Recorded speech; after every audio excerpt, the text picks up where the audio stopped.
I'd like to call the Butte-Silver Council of Commissioners regular meeting for Wednesday, May 5th, 2021 to order. Clerk, could we have a roll call? 12 present and 0 absent. 12 present, 0 absent. Commissioner Sorich, can you please lead us in the prayer and the pledge? Thank you, Mr. Chief Executive, fellow commissioners. Almighty God, we implore you, look upon us and guide us this night as we make decisions which so greatly affect our community of Butte-Silver. Direct our thoughts, words, and deeds so that we please you and best serve our fellow citizens. Amen. Allegiance to the flag of the United States of America, and to the republic for which it stands, one nation, under God, indivisible, with liberty and justice for all.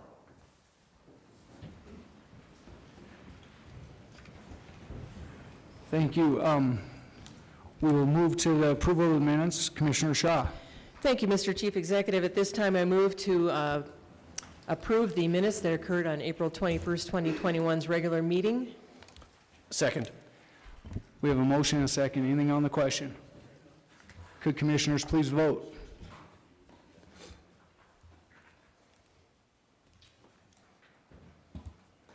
And would anyone like to change their vote? And clerk, please record the vote.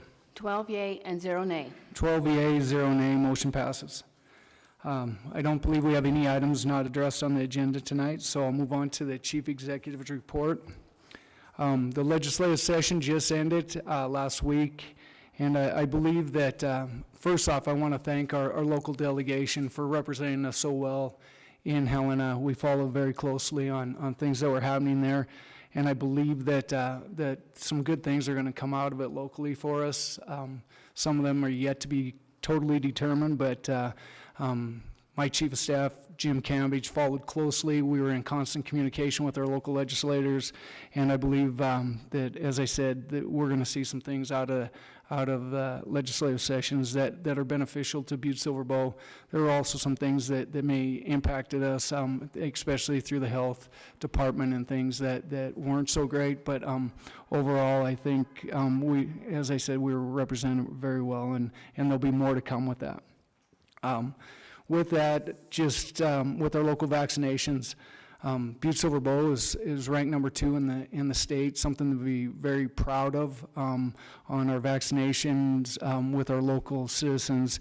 We just edged above 48% of fully vaccinated citizens in Butte-Silver, and that's for anyone that's eligible 16 and older. And so we're moving the bar the right direction, and so that's another thing to be very proud of, and something that Karen Sullivan and all of the Health Command has done a fantastic job with their staffs. Something I'm proud to announce as well is that we will be bringing back Alley Rally this summer. So that will start May 17th, and it will be located in the same place that it was down below the MAC Center, which I think will be much appreciated from the citizens of Butte, and working with Ed Randall at Community Richmond and Danette, we figured out a way to get that done, and we will get that open and that service for the citizens. So with that, I know there's a lot of people in the audience today that are here to celebrate and some achievements. So what I'm going to do is I'm going to move items so that's the end of the Chief Executive's report, but I'll move items from Section 3, items number 1 and number 2 ahead of our public comments so that we can go right to this. So with that, I would go to Section 3, and communications to be read and acted upon. And we'll go to item number 1, communication number 2021. J.P. Gallagher, Chief Executive, requesting Council Commissioners to accept this letter as my formal request for your concurrence in the appointment of Brant Bristol, 451 Little Basin Creek Road, Butte, Montana, as the Butte-Silver Fire Department Captain. And could I have Chief Doherty come up and speak to this? Assistant Chief Osborne will speak to this. Thank you. The boss tells me I got to do it, huh? There's a button on there. There you go. Am I on? Yep, you're on. Okay. Chief Executive J.P. Gallagher, members of the council. For the record, Zach Osborne, Assistant Chief Fire Marshal. Tonight, I'll talk about just our process of our captain's promotions, and I'll introduce the guys, but I'll just talk about the process really quick, just so you guys are aware of what these guys have to go through. It's probably our hardest process in the department. Lots of participants. The hard part is we have such A-plus guys that try for these positions. It's all based on a point system. We have 100-point chief's evaluations. We have a 100-point written test, and we have 100-point interviews that consist of a pretty hard, difficult scenario with some questions that they have to answer. And then, of course, they get some points on their scenario, or seniority, their years of service. Very hard process. It's very difficult, very time-consuming. I know I went through it many times, and I'm proud to introduce, you can come up here, Brent and Pat. These two guys are, they're great guys, very hard workers, very deserving of this position. Not only are they deserving because they're the best candidates, but I mean, top-notch guys at work and at home, great dads to 2 boys and 2 little girls. I can't say enough about these 2 guys, Chief Doherty and myself, and the rest of the department. Can't speak highly enough of these guys. They're very respected within the department. They set themselves above and beyond the other participants. So Mr. Brent Bristol and Mr. Pat Doherty were our 2 winners of that pretty hard competition. So I'll turn it over to you guys. Thank you, Assistant Chief.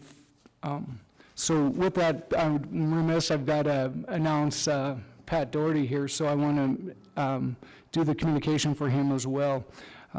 So we'll go to item number 2, J.P. Gallagher, Chief Executive, requesting Council Commissioners to accept the letter as my formal request to your concurrence as in the appointment of Pat Doherty, 182 Carousel Way, Butte, Montana, as Butte-Silver Bowl Fire Department Captain. So with that, I want to congratulate both of you. I'm so proud to talk about our fire department and the processes that you guys have gone through.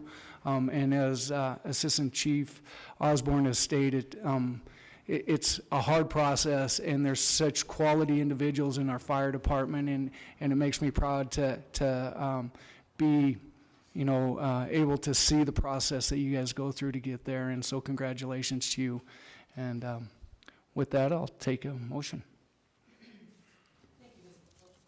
Thank you, Mr. Chief Executive, and we are all very proud of our fire departments and our captains and our new leaders, I'd say. And it is my pleasure, I'll do these individually because that's how we have to do this, up here at council. But individually, I begin with, it's my pleasure and my honor to concur with the request to the appointment of Brant Bristol, 451 Little Basin Creek Road, to Fire Department Captain. This is item 2021-204, and place this on file. Second. We have a motion and a second. Anything on the question? Could commissioners please vote? Could commissioners please vote?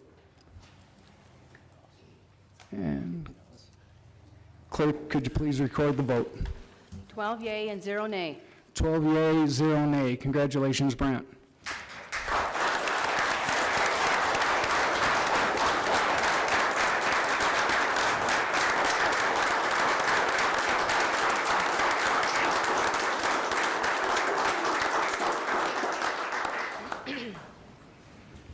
And now I'll take a motion for communication number 2021-205. Thank you, Mr. Chief Executive, and it's again my pleasure to concur with the request to appoint Pat Doherty to Fire Department Chief. This is item 2021-205, and place this on file. Second. We have a motion and a second. Is there anything on the question? Commissioners, could you please vote?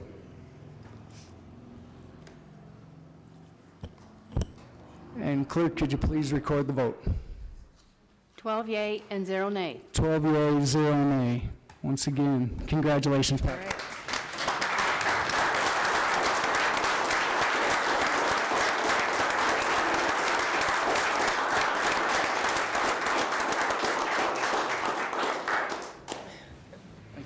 Thank you, guys. Thanks, guys. All right, so moving on to public comment on any item on the agenda tonight. Do we have anybody in the audience that has public comment? If you do, please come up to the mic. Please state your name and address and the item that you will be talking about. We have 2 letters. Seeing that we have no public comment, we do have a couple letters that need to be read into the record. Clerk, could we please have them read? Okay. The first letter is from Dr. John Ray, 915 West Galena, Butte, Montana. Earlier, I sent an email related to the issue/question of whether or not sufficient funds were available to clean up the Montana pole plant in the manner prescribed by the consent agreement for the site. I asked that these be addressed forthwith. While waiting, and after reading the consent decree again, as well as responsiveness summary for the ESD and reviewing appropriate EPA documentation pertaining to the cash-out sites under Superfund, I continue to have the same concerns that I addressed last week. I wish to add the following to those concerns based on my research of the topic. We must not lose sight of the fact that the Montana pole plant is a cash-out site, which means there is a limited amount of money available to clean up the Montana pole plant in order to protect human health and the environment. The ESD document provides no comprehensive or complete analysis or data to support the claims of the MDEQ that, number one, there will be adequate money available under the cash-out agreement to assure and ensure that the remedy will be developed and that the cleanup will be maintained in perpetuity, and number two, in particular, the unsupported claim that changes in the remedy will add very little to the overall cost of the remedy. All we have is the insurance of the MDEQ project manager without any insight as to upon what data, inferences, or reasoning he passed this intuition. We need to rely on more than intuition.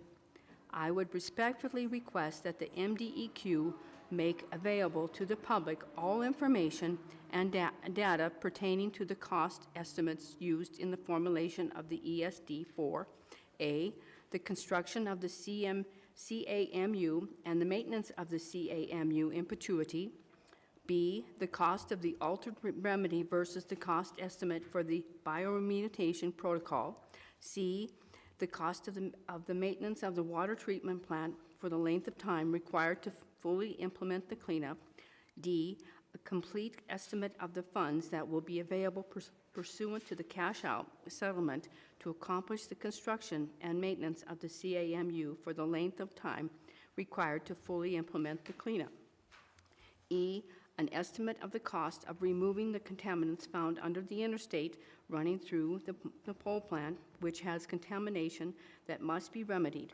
Also, an answer to the question as to how much money was set aside pursuant to the cash-out for this purpose. The above should have been done during the preparation of the ESD, not only as an exercise in sound fiscal planning, but in order to meet the requirements under 40 CFR, Section 300435C2, and the ROD Guidance Document Sections 7-2 and 7-3. In such fiscal planning, analysis was not done. I respectfully request an explanation as to why not. It is folly to simply rely in such an important matter that affects the accomplishment of the cleanup solely on the intuition of the project manager. I pray this did not occur. In short, I would like to I would like to release to the public MDEQ's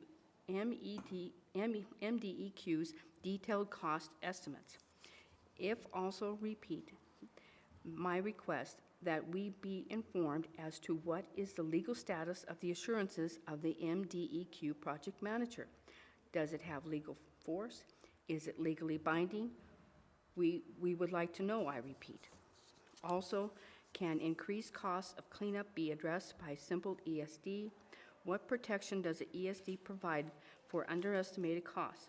Does ESD provide significant grounds/justification if it becomes necessary to try to reopen the cash-out settlement for the Montana Pole Plant? What assurances does the public have that the cleanup will not be reduced and lessened in order to save money? If the current monies for the cleanup are found to be inadequate, from whence will the money come? From what fund? By what process? Who will be liable? Could the liability pool expand? Could local government be liable? We are adults. We want more than just assurances attempting to mollify us that somewhere, somehow, the money for the cleanup will be found. I know a few pots of money for cleanup that are just lying around waiting to be used. This is an important issue. If there isn't enough money, and given how difficult, if not impossible, it is to reopen a cash-out settlement, either the cleanup quality will be severely compromised or the new sources of funding will need to be found. What is to be the new source of funding? Does MDEQ know? Does MDEQ have any idea? Are we to rely solely on the intuition of the MDEQ's project manager? Will Butte-Silver Bowl local government be liable? We could be betting a lot on that hunch or intuition. Second letter is from Patrick Beretta. He's a parish priest at St. Patrick's Church and Immaculate Conception Parish and chaplain at Montana Tech, and it's regarding communication number 2021-221. Dear County Commissioners, I very much regret not being able to attend your meeting in person.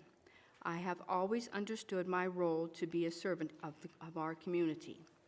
My congregation and I have practiced this service in the context of the COVID crisis, and initially through a message of vigilance and calm.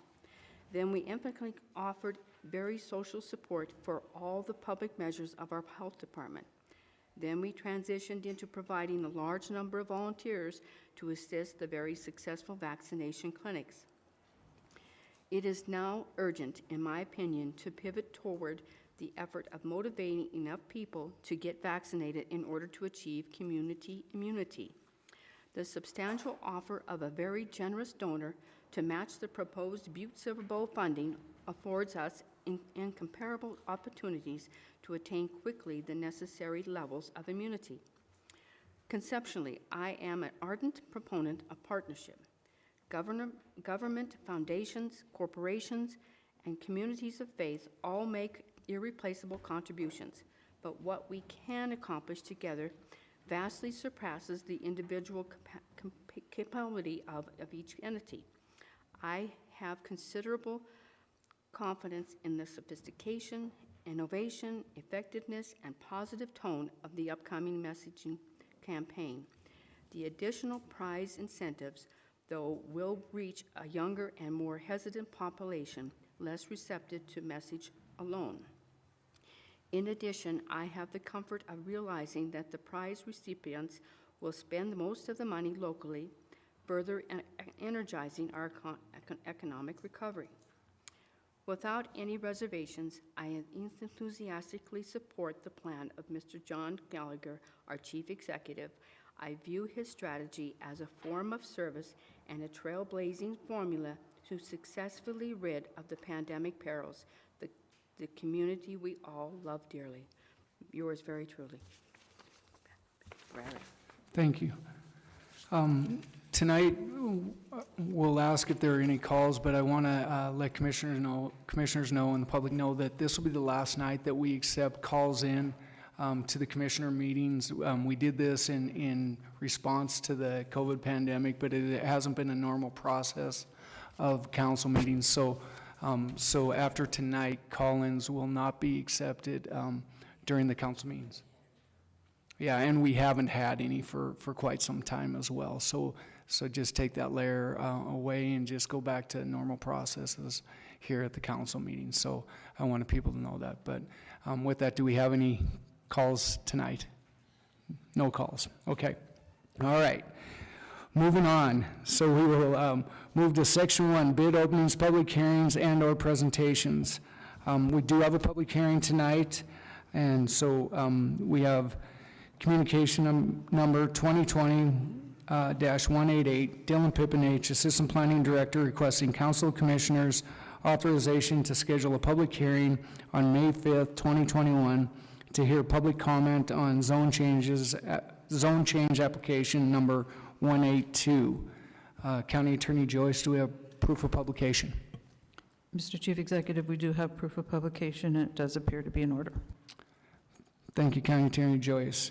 And then we have Dylan Pippinich to give us a report on this. Thank you, Mr. Chief Executive. Members of council, for the record, I'm Dylan Pippinich. I'm the Assistant Planning Director. And tonight we have in front of you an application for a zone change. This is to amend the official zoning district map of Butte-Silver, and it's to extend a C2 community commercial zone about a half a block or block to the east to accommodate a development. So the applicant is Chris Ewing from the Audacity Capital Management Opportunity Zone Fund, and the application is to accommodate a development that he's planning on the parcel. He's proposing to extend the C2 zoning designation. It's currently zoned R2, two-family residence, for about 1.5 acres. The site is privately owned, vacant land, and a dentist office. Here's an aerial photograph of the location. So to give you a feel of where this is, this building right here is the Broadway Cafe. This is Broadway Street. This is Park Street. And this is the dentist office. So this is about a block east of Arizona. This is Ohio Street. Most people don't know that that's a street. It's about the size of an alley, but it is Ohio Street. So the two pieces that he's proposing to change are this vacant parcel, and then it just made sense to incorporate the dentist office because that dentist office is in a residential zone and would be a permitted use in this commercial zone. So here's the map showing the zoning designations. This yellow color is the R2 residential zone. This is the C2 community commercial zone, and then this darker red is the C3. That's our central business district uptown. Staff findings, the applicant owns about a half acre of the 1.5 acres. There's an alley in there. We reached out to the other landowner, sent them a certified letter. They received the letter and they didn't respond as to the proposed zone change. So state law allows the council to change the zoning designation.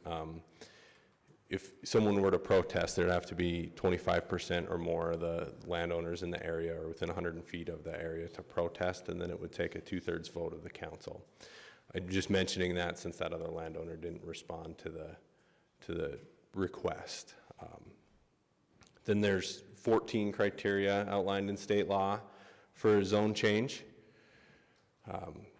Number one, and this is probably the biggest one, is the change in accordance with the comprehensive plan. As you all know, we just adopted a new comprehensive plan in November, and we went to that place type instead of future districts that were just strictly commercial or industrial or anything like that. We went to a place type feel. The place type for this area is Uptown Edge, which makes sense. It's immediately surrounding the Uptown core. Uptown edges serve as transitional areas immediately surrounding the Uptown core. They're intended for a mix of commercial and multifamily residential. It's starting to buffer that commercial intensity of the Uptown core as you go out. Zoning districts that we find in the areas that were designated Uptown Edge are R2, which is two-family residential, R3, which is multifamily, and C2. Zoning designation is C2 would accommodate multifamily residential, which happens to be what the applicant is proposing for that vacant piece of property, as well as restaurants, cafes, the dentist office that's currently there existing. So the proposal is definitely in line with the comprehensive plan. This is a screenshot of the future characteristics for that Uptown Edge place type that's in our comprehensive plan. It talks about primary land uses, secondary land uses, and transit and stuff like that. So this is definitely meets those characteristics. The second criteria is it designated to lessen congestion in the streets. So this photo is of Ohio Street.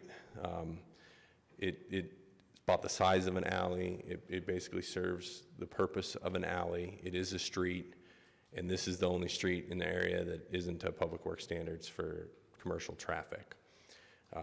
This is on the eastern boundary of the proposed change, but with Broadway to the north and Park to the south is very adequate to handle the traffic. And obviously the dental office is existing and can handle that traffic. The next 5 criteria are more geared towards if you're creating a new zone or a new zoning district. Since we're extending a zoning district, there are a lot about public health and general welfare, adequate light and air, and things like that. The C2 zoning district has those development standards already in it.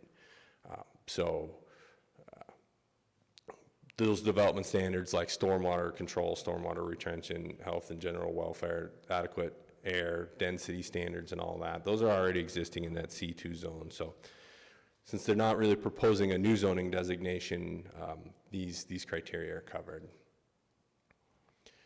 As far as facilitating water, sewage, schools, parks, fire, police, and other public infrastructure, this is infill development. So it's all these things are already there. Ohio Street doesn't meet the standards, but again, Broadway and Park are there. Water and sanitary sewer are there. If this development were to move forward on that vacant parcel, it would be required to meet our stormwater ordinance and all those controls. So all of those provisions for to support that public those public needs are there. Here's some more photographs. This is on the north end, so you can see the Broadway Cafe in the back. The sign is in front of the parcel that's proposed to be changed. The sidewalk on this end is already existing. Street and everything is there. And this is a photo on the south end. You can see Rocky Mountain Archery in the back. This is in front of the dentist office. So the next few criteria, it talks about character of the district, the conserving the value of buildings. Again, this is the one building is existing, and everything that's been developed in this area has been commercial in nature. So it makes sense that that this should change to commercial. The area is grown up commercial. It's the parcels that the applicant owns and that the dentist office in are large parcels. There's 2 parcels on that north end that are about a 1/4 acre each. They're bigger than most of the ones in the uptown area. They don't meet the same type and feel as the smaller residential neighborhoods up there. And again, the dentist office is a permitted use, so this would only make them conforming. Photograph of the dentist office for the look and feel of the neighborhood.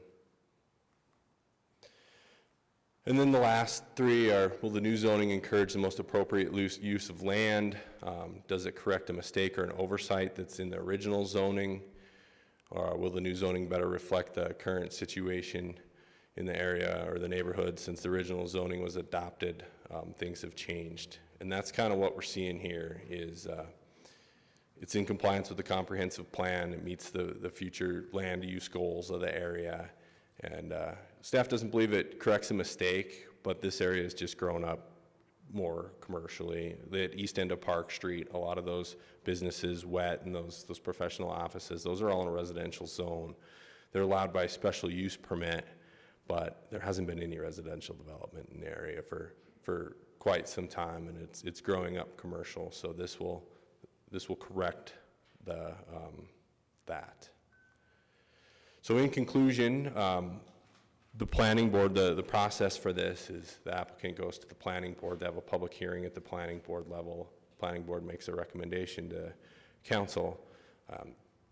Planning board met on April 8th of this year, and they heard public comment, and they did approve a motion to recommend approval of this zone change to council commissioners. So the step is a public hearing here, and then you guys get to make the decision.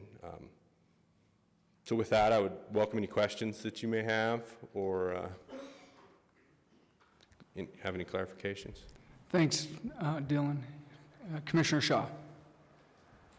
Thank you, Mr. Chief Executive. Thank you, Dylan. This is in my hood. I'm excited about the development that's going to occur on the one particular parcel north of the dentist office. Could you just let the council know what is going in there, or what's proposed to be going in there? Yeah, Mr. Chief Executive, Commissioner Shaw. So we don't have an application or anything yet, and but so far the preliminary discussions have been a multifamily complex of maybe 5 units in that area with maybe some commercial storage or some storage units on the south end of the parcel, but it would be multifamily residential is the goal at this point. So. All right, thank you. Thanks, Dylan. Any other commissioners? Commissioner Thatcher. This might be an absurd question, but why, if it's going to be residential, if it's going to be a multifamily place for people to live, why is it being changed? Okay. Mr. Pipinich. Mr. Chief Executive, Commissioner Thatcher, multifamily residential is a permitted use in the C2 commercial zone. So the current zoning designation is R2, which is 2-family residential. So the tightest density residential that would allow would be a duplex. So we've seen a lot of that type of development lately, like all those apartments behind the Copper King and in those areas. Those are all commercial zones. They're multifamily complexes. So. Thank you, Mr. Pipinich. Commissioner Reardon. Thanks, Mr. Chief Executive. I just have one question for you, sir.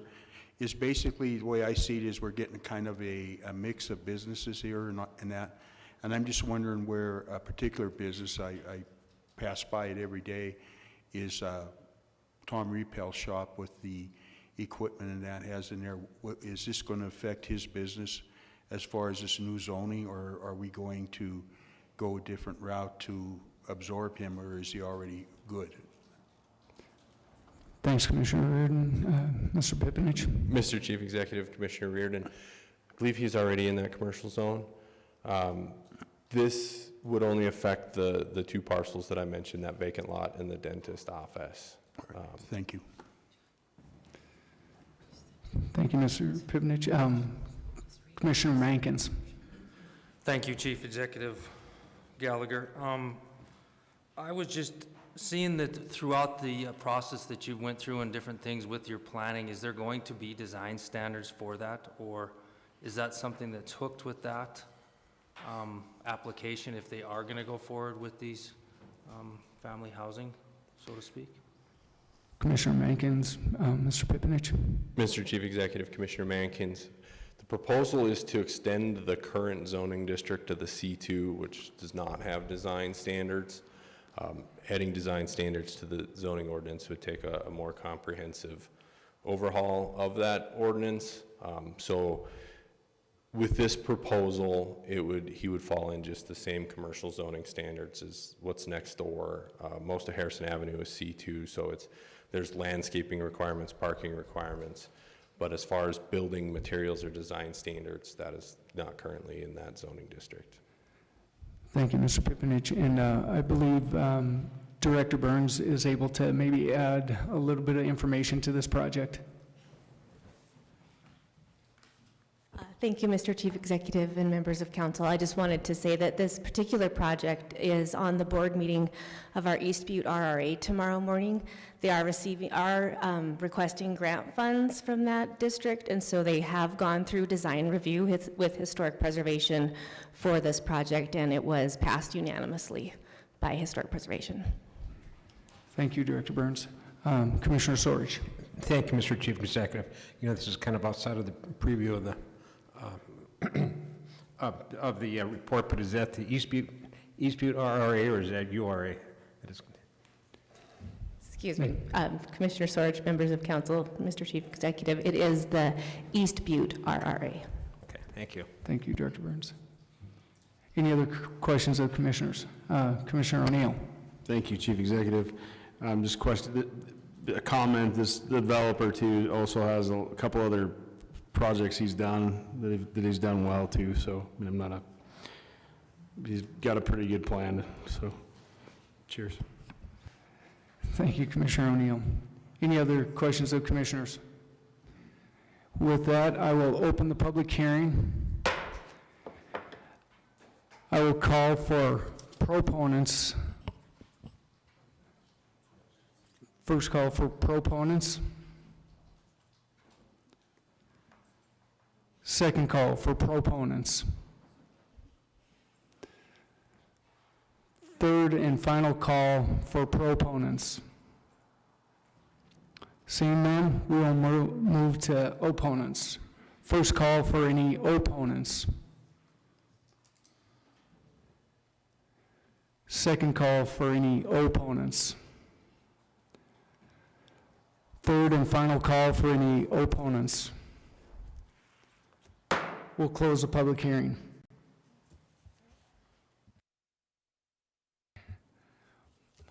Moving on to presentations. Communication number 2021-95, Mark Neary, Public Works Director, requesting Council Commissioners authorization to schedule a presentation for May 5th, 2021 for the Rocker Water and Sewer District. Director Neary. Thank you, Chief Executive Gallagher. Commissioners, for the record, I'm Mark Neary, Public Works Director. I just wanted to give a brief presentation on Rocker Water and Sewer. I think Commissioner Callahan has been in all their board meetings and stuff, but I don't know if everybody else is up to speed. But the Rocker sewer system, the lift station is in dire need of repair. The lagoons they need repair. Albert's about reaching retirement age, he told me, and but the board they have their hands full out there, and there was an opportunity that came to Rocker in '96. Metro Sewer quit sending the sludge to the sod farm, and they changed it to the effluent water, and in 2015, we quit sending the effluent water to the sod farm out at Silver Bow by the drive-in, so we have an open pipe all the way. Director Burns and Kristen Rosa utilized the ductile iron line from Rocker heading out into the Tiffin and bursted a water line, potable water line through the line, and then that opened up our line from Rocker right by the IT Club all the way back to Metro, and it's a good line. Butte-Silver Bow did the test on it. The testing was conducted by Dow Engineering, and we deemed the pipe suitable to take all of Metro's lift station wastewater, but they need a new lift station. So I think it was probably around 2015 or earlier when they started this design. It was before my term here, but they had to design a whole new lift station. Everything was good to go, and they had a hiccup in the design. The pumps weren't right. So the last year they completely redesigned the whole thing, put the proper lift station design intact, and we have been, viewing their plans and at 50%, 60, and 90, and it'll work with our system. And we just kind of wanted to let you guys know that this could be coming to the commission, either as a contract to accept their wastewater or as a resolution to dissolve their district and we take it on. But they would, it'd be on their ratepayers out there would be paying for it, and The lift station, all the design and all the work will be on Rocker. And then if and when we accepted it, you know, they just pay rates just like everybody else in Butte right now. So we just kind of wanted to bring it to your attention. There's no action needed tonight, but just to kind of bring everybody up to speed and answer any questions that anybody might have. I know it's kind of fresh in everybody's plate tonight, but we just kind of wanted to bring it to everybody's attention that could be coming down the line. Thanks, Director Neri. Do any commissioners have any questions? Commissioner Shaw. Thank you, Mr. Chief Executive. Thank you, Mark, for that. So are we going to be looking at some budget authority or some kind of a request down the pike here for this next budget cycle? Thanks, Commissioner Shaw. Director Neri.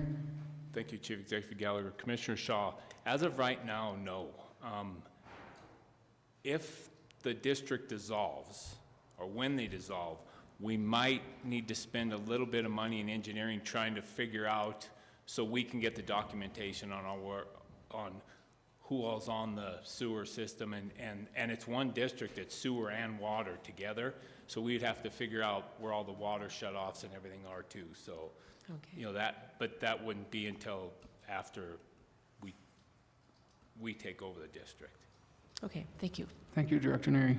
Commissioner Thatcher, and then Commissioner Fisher. Thank you, Chief Executive Geller. So if that does happen, I mean, potentially money from the new ARPA funds could be used, right, for infrastructure? Commissioner Thatcher, Director Neri.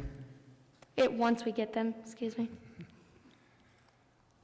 Chief Executive Gallagher, Commissioner Thatcher, I don't know that we would have anything to do with it. It'd be Rocker. I think Rocker could solicit the funds. I'm not positive on that. But as of right now, the ball's in their court. Yeah, could we have Director Gleason come up, Finance and Budget Director Gleason, maybe she can speak to this a little bit. Chief Executive Gallagher, Commissioners, for the record, I'm Danette Gleason, the Finance and Budget Director.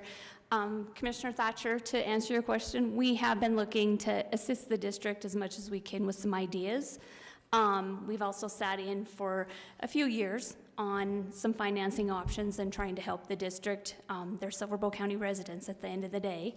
And so we are working with them the best that we can. Chief Executive Gallagher, County Attorney Joyce, myself, Mark, and then some of the finance and budget staff have been meeting with the district to help them resolve what's going on out there.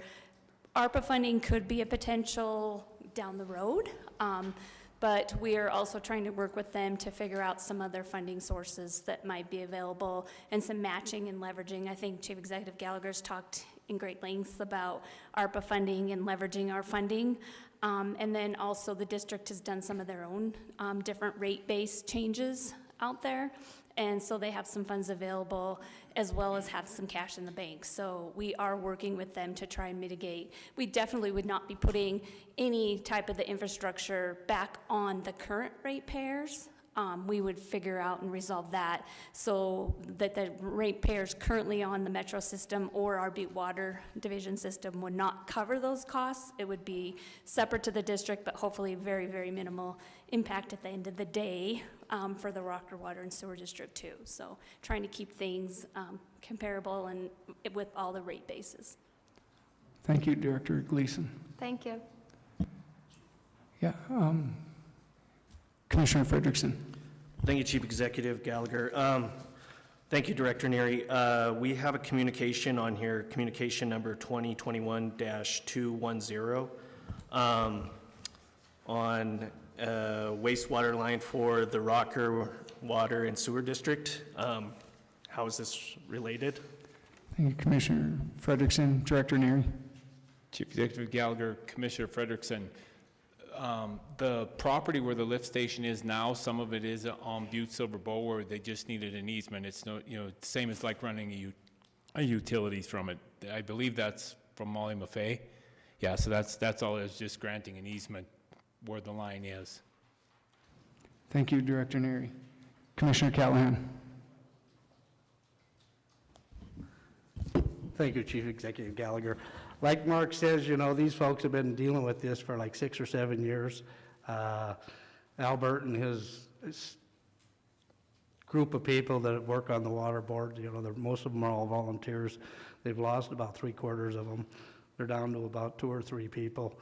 And it's just the expense of such a small community to keep up to all the costs of the testing. And, you know, they just lost their accountant. She was charging them $500 a month. Now they're going to a professional accountant company, and it's $2,500 a month. And they've only got 40 people on this system. It's just overwhelming for the system to continue going the route they're going. And like Danette said, they are Silver Bow County residents like the rest of us. And they have been working on this. They've ran into some hiccups through the years, but Albert and them, they're all troopers.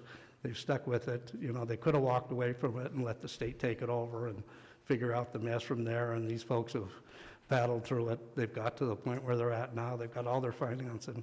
And, you know, if we can get some money to help them, that's fine, but if not, they'll have a specialized ID that will cover the costs that their grant money doesn't cost.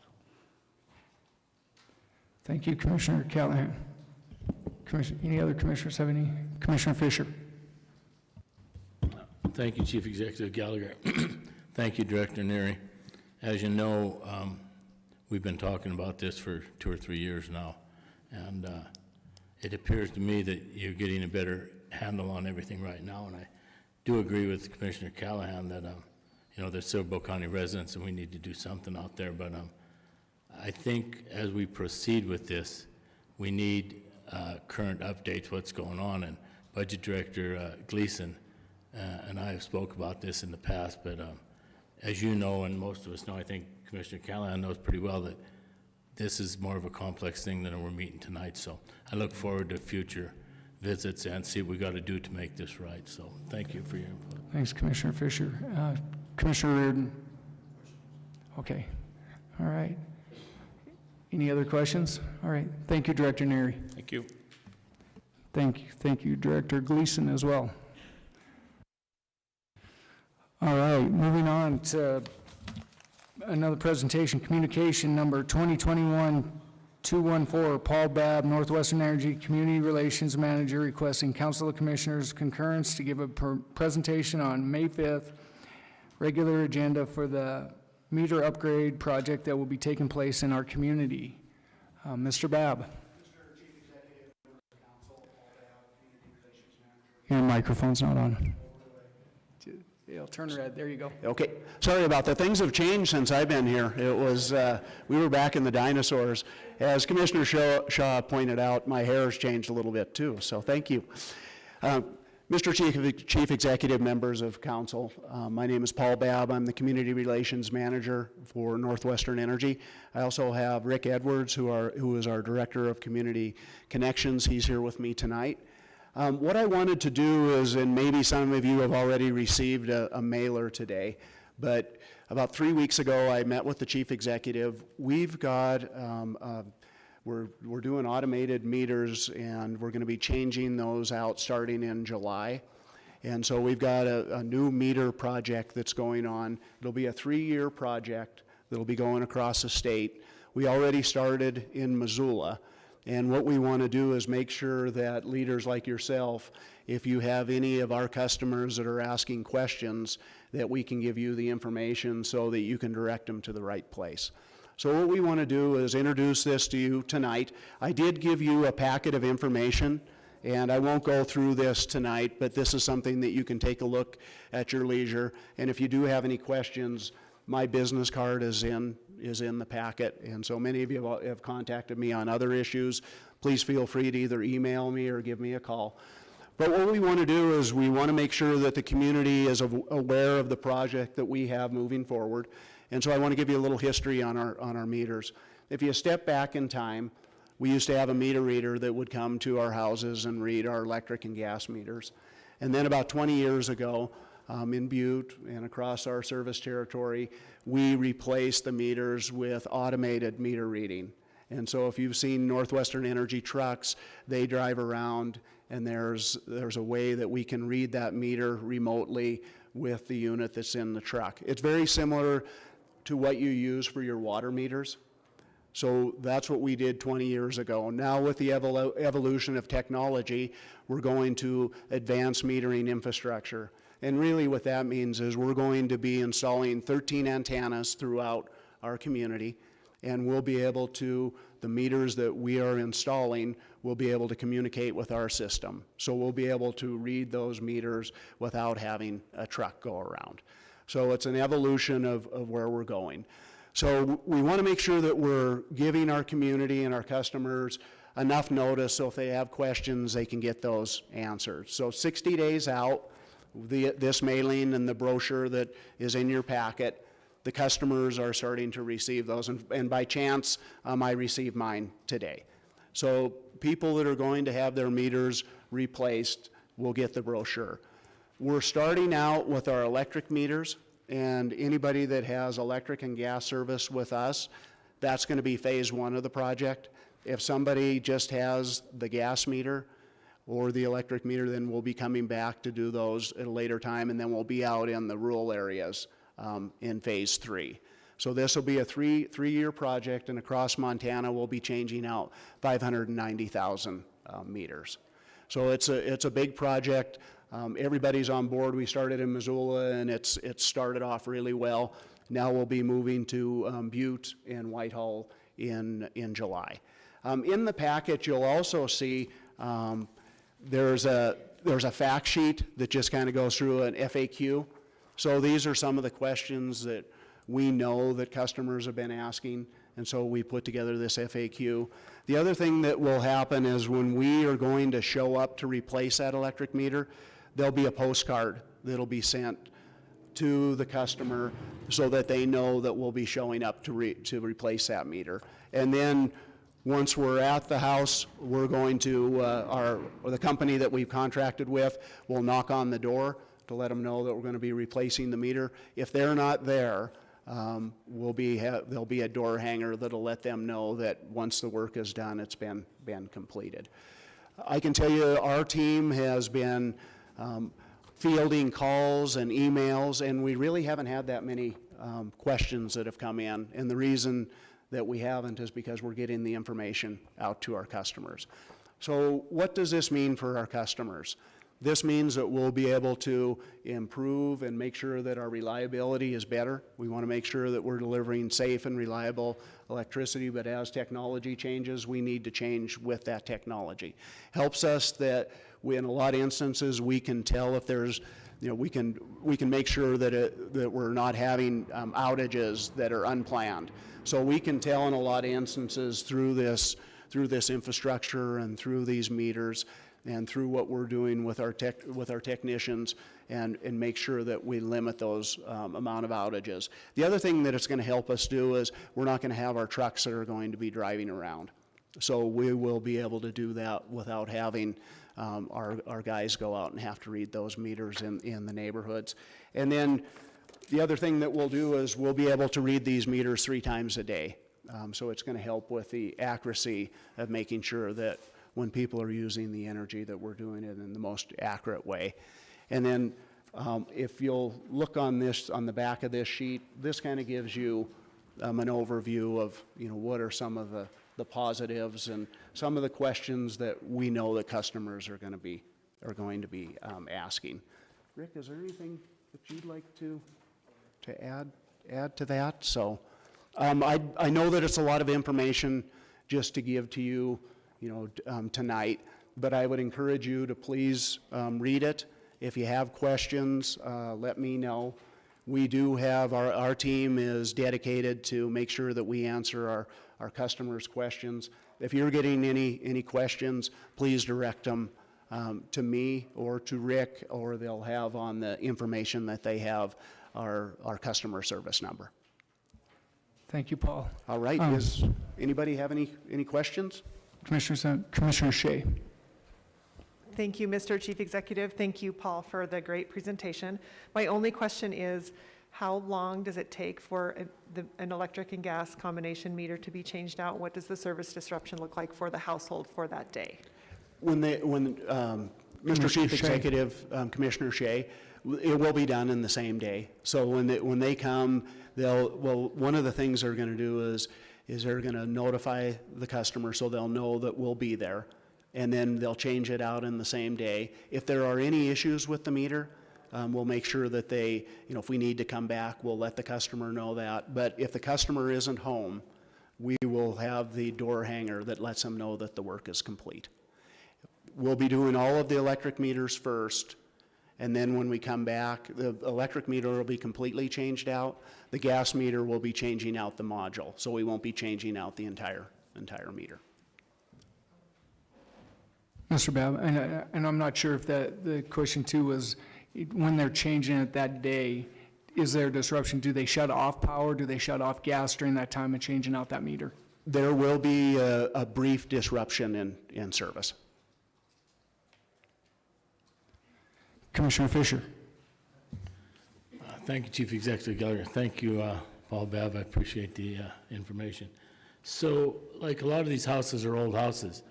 They won't replace, will you replace like the old, remember the old meter boxes and they're in weird places? Will they actually replace that meter or just put a new meter on it?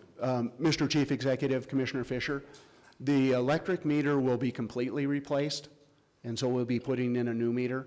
The gas meters, if you're familiar, many years ago, we had meters that were actually inside. So some of the gas meters and meters were actually inside of people's residence, and we've been moving those out. But the gas meter will be just replacing the module.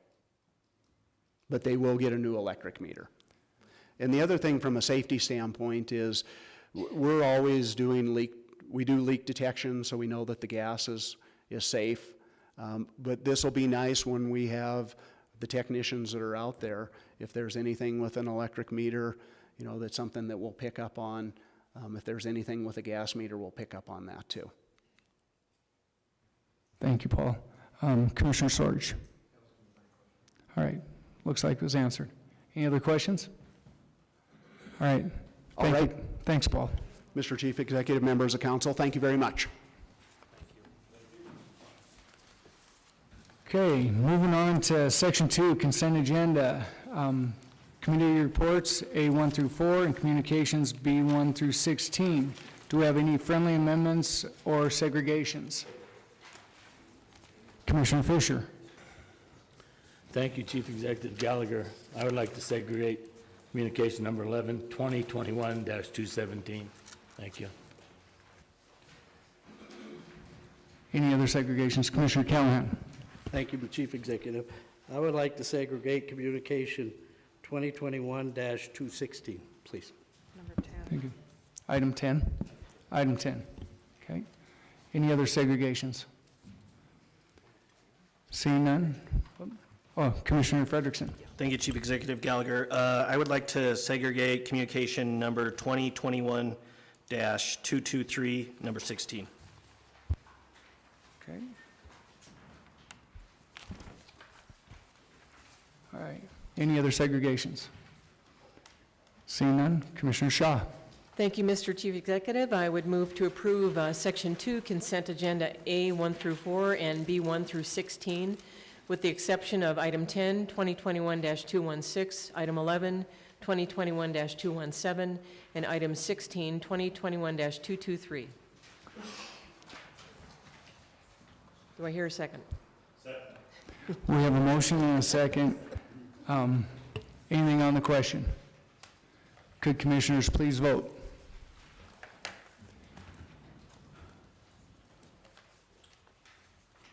And would anyone like to change their vote? Clerk, please record the vote. 12 yea and 0 nay. 12 yea, 0 nay, motion passes. We'll move on to the first segregation, communication number 2021-216, Ed Randall, Community Enrichment Director, requesting Council Commissioners' concurrence and authorization for Chief Executive to sign the professional services agreement between Staley Engineering and Associates Incorporated and Butte-Silver Bowl for shoring of a shared wall located at 135 East Park Street in the building to the west. Director Randall. Thank you, Mr. Chief Executive. Members of council, as you're aware, we own a property at 135 East Park. We're in the process of demolition.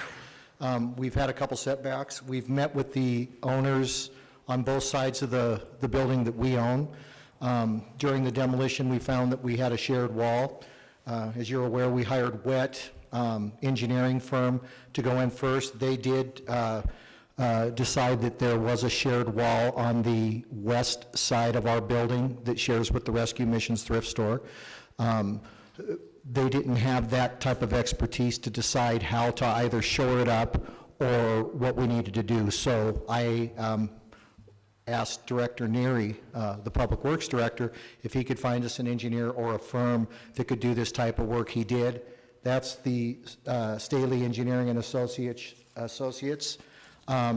So we had a professional services agreement drafted by them.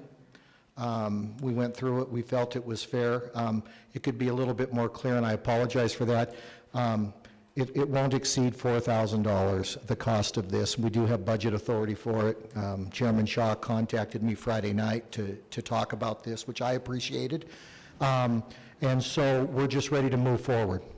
Mr. Chief Executive, I can answer any questions that anyone may have. Thank you, Director Randall. And I should have went to Commissioner Callahan first to ask a question. Thank you, Chief Executive Gallagher. You know, Ed, it probably was about a year, maybe a year and a half ago, we drafted this dangerous building ordinance. And I believe the ordinance was drafted for the purpose of making delinquent residents or delinquent property owners take care of their buildings. You had mentioned that we own that building. Before you take that building, we did not own that building. And so we took this building over from a property owner that has deep enough pockets he could have fixed it or tore it down or whatever on his own. And since you have taken that building, this is the third time you've come back to the council to ask for money that's something that we shouldn't be paying for. Okay.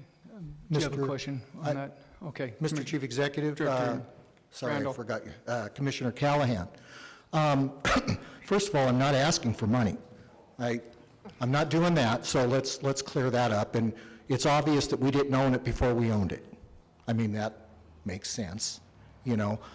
We did follow this process. We had an ordinance approved by you folks, this body, 18, 20, whatever it was a long process, so that moving forward, we could deal with dangerous buildings or buildings that weren't up to our standards or codes in the community, and we could deal with them. Throughout that time, I was very specific in stating, we are late to the game. We have some buildings that are in horrific condition. And so at times, these types of situations are going to happen. It's really up to government to protect the citizens. I think that we followed the process completely. I think that we made good decisions on this, and I don't have any regrets on anything we've done. But I guess, I don't know if you were asking a question or making comments, but most of your comments weren't correct.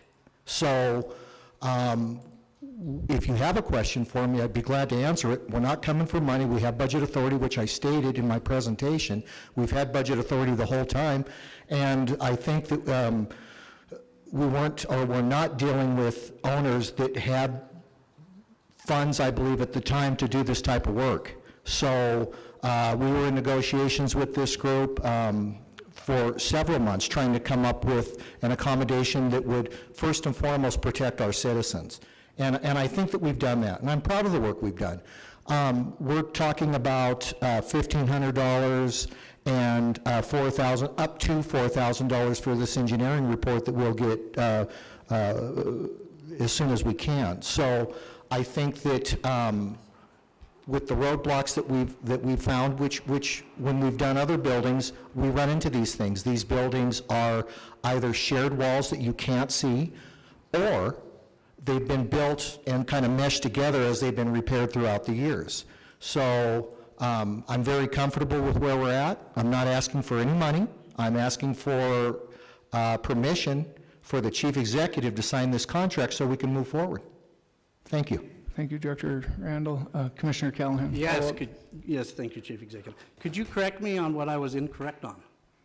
That we've been asking for, Commissioner excuse me, Callahan, Chief Director Executive, Randall. Commissioner Callahan, that we're asking for money, which we're not. We have budget authority to take care of this, so we haven't come 2 or 3 times asking for funds. And I think that, well, I didn't say that you were wrong, but we didn't own the building until we owned it, which is common sense. And third, I do not believe the owners of this property have the resources to take care of the problem we were dealing with. Again, we met with them for several months. We're very aware of their financial stability. We worked with the URA director and the budget director, public works director, the county attorney, and the chief executive. So I'm very comfortable with the decisions we made moving forward so that we can make sure that this building is either safe, that the buildings to the east and west are safe, and more importantly, the public's safe. Thank you, Director Randall. You're welcome. Follow-up, Director Kim, or First of Commissioner all, Callahan. this is taxpayers' money. Budget authority or not, this is taxpayers' money. Second of all, this outfit that owned that building has multiple properties around town. Properties are selling like crazy in Butte. Okay. If you can't afford to take care of the buildings you have, maybe you need to sell a couple. And then turn around and let a building go back to the county so the citizens of Butte have to pay for it. That's wrong, Ed. Whether you think that's a good decision made, that is not a good decision made. The taxpayer should not be responsible for somebody that neglected their building, and then you have to ask the taxpayers for money to pay for it. Okay. Commissioner Callahan, and I would add to this a little bit. I think that, and I could ask Director Burns, maybe she knows a little bit on this, but I believe that this, the owners of this building have dissolved. Also, Chief Executive Gallagher and Commissioner Callahan, I think that we've done everything right. Whether you agree with what we're doing or you understand our processes and how this works, I'm not certain, but I think that we have made good decisions. We are funded by taxpayer resources, I understand that, but the fact is we're not asking for money. The money that we are funded that goes into our budget is exactly for the work that we're doing. Thank you. Thanks. Director Burns, and I may have been incorrect saying that, but please clarify for me if you would. Sure, Mr. Chief Executive, members of council. Silverbow Properties LLC has been dissolved. So when they are selling their properties now, those properties are being sold. They are marketing those. There is one principal left who is handling all of those transfers and sales, and that's Mr. Max Detchens. So they have to go through a 2-step process when they sell a property. And when they do sell that property, any liens that are on those properties are being satisfied when they're sold. So I don't know for sure the exact number to date, but I do believe it's like 3 or 4 that have sold. 4, possibly, okay, maybe 4. But I do know that we have at least 15 different properties that are collateralized as part of our loans with both the URA and the BLDC, and we are being satisfied when those properties are sold. So they're working through the process. But this particular property, I won't restate everything that's already been said, but it was a very difficult situation to get through, and it took us over a year to negotiate to a place where we were going to actually be able to get something done. So that's where we're sitting. Thank you for the clarification, Director Burns. Any other questions for Director Randall? Commissioner Reardon. Thanks for coming. Thanks, Chief Executive Gallagher. I guess what we have is an elephant in the room here. It seems like I'm new on this commission, and every time we've addressed one of these deals, and I'm not criticizing everything, I know the good work that you do and Mark work, I know about the structure of these old buildings. But I think the biggest thing is the procedure that we go through. It seems like every procedure is different. And I know that you don't know every building as is and all that stuff, but the taxpayers are becoming very aware of these people skating. And the thing about it is then they have to pick up and we still have a lot of buildings, as you mentioned. Right. We want to be in on the show if it's approved and all that. Sure. But I just think that we have to come up with a better solution. Is that, okay, engineer deal and all that, you kind of report what's going on. Not that you work for the council, but you work for the taxpayers, so we're informed that we can tell people. And I think that I haven't seen that, and I mean it's not reflecting on Karen or you or Mark or anybody, but it seems like each procedure is different, and I understand each building is different. But it seems like the last 2 or since I've been here have really come back to haunt us. And I think that we got to come up with a procedure that is basically where, I guess what I'm saying is I'm looking for a solution. And I mean, you don't have to really answer that, like I said, but I think that we better get our act together, because with the development in Uptown Butte and what's coming at us, we can't be doing this here and this here. And I just think that that would be something that maybe the people in this room, or some people in this room, should sit down and discuss, as how we're going to proceed down the road with these buildings and the upcoming projects. Okay. Thank you. Okay. Thank you, Commissioner Reardon. Ms. Randall? Yeah, Mr. Chief Executive, thank you, Commissioner Reardon. I appreciate your comments and questions. I do want to state that we are consistent in how we do the ordinance. We're dealing with a couple properties that are very bad right now, but the number of dangerous buildings that we've designated don't reflect that. We've done a lot of dangerous buildings. When we were doing this ordinance, we've been trying for several years to get this type of ordinance in place, along with the vacant buildings, as Commissioner Fisher is agreeing with right now, mothballed buildings and everything, and there was a continuous fight about that. And the whole time, our department, Community Enrichment, was stating, we're running into problems. We're running out of time with some of these buildings, and this is where we're at. Some of these buildings are poor. Now, we have a process in place, and we have a very strong ordinance. Everything doesn't fit perfectly into every situation that we do. There are instances that our best option for public safety, which is our #1 priority, is to do and make the decisions that we've done. Now, in 10 years, I think that we're going to be in a lot different place. I think that with the enforcement that we're doing now is going to pay off dividends for your grandkids and my grandkids and my young kids that are just starting out in Butte, Montana right now. We do have a lot of development. We work very closely with the Community Development Department. We work very closely with Public Works and every other department and Budget Department. We are trying the best we can. When we come up here, we're not trying to beg for anything. We're just trying to tell you exactly what is going on. We're very transparent about it. We are in a bad situation on some of these buildings, but that was stated for the last 10 years. Chairman Shaw, Madam Chair could tell you, she's been in a lot of these meetings where there's been a fight back and forth, and this is where we're at. So moving forward, I think that you'll see that everything we do is consistent. It just doesn't fit maybe different philosophies that we have on how things should be done. We are dealing with taxpayer money, but taxpayer money, believe it or not, is to protect our citizens, and we are budgeted for that. Thank you. Thank you, Director Randall, and follow up with Commissioner Reardon. Thank you, Chief Executive. Ed, when you really think about this, as I was sitting here with my feeble mind, is basically maybe something would be introduced into this ordinance where they're covered by a bonding when they buy these buildings, and if they perform the duties of renovating them, then that bond would be removed. If they buy them and leave them set, then the bond is there to cover the demolition. I'd just like to insert that in the conversation. I think that that would help out this process immensely. Thank you. Thank you, Commissioner Reardon. Commissioner Fisher. Thank you, Chief Executive Gallagher. Just to give a little follow-up, everything here is being said has value to it. But anyone that was here that knows how we dealt with this ordinance, and we had historical preservation, we had the CPAT, whatever, people. This was in Judiciary Committee for I don't know how long. I mean, it was probably, county attorney could tell us, but this was in Judiciary for over a year, I'll bet. And we came up, I wasn't on Judiciary, but we came up with the best solution we could negotiate to make what happened happen. Right. And one of them was to find a way to demolish some buildings without having to have a big hearing or to-do about it. So when we came up with this ordinance, this was the best we could do. Right. And the best we could do is start getting rid of some buildings. I mean, everybody knows they call me the wrecking ball. I'm not the wrecking ball. There's some buildings that need to be saved, but there's a whole bunch that got to go. They're not feasible.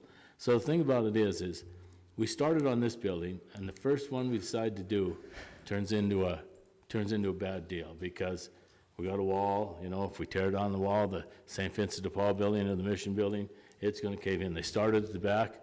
So now, what do? It's just like when you break a car or have a house, you start fixing it, and then something else goes bad, you keep going. So right now, we're into this thing without even tearing it down.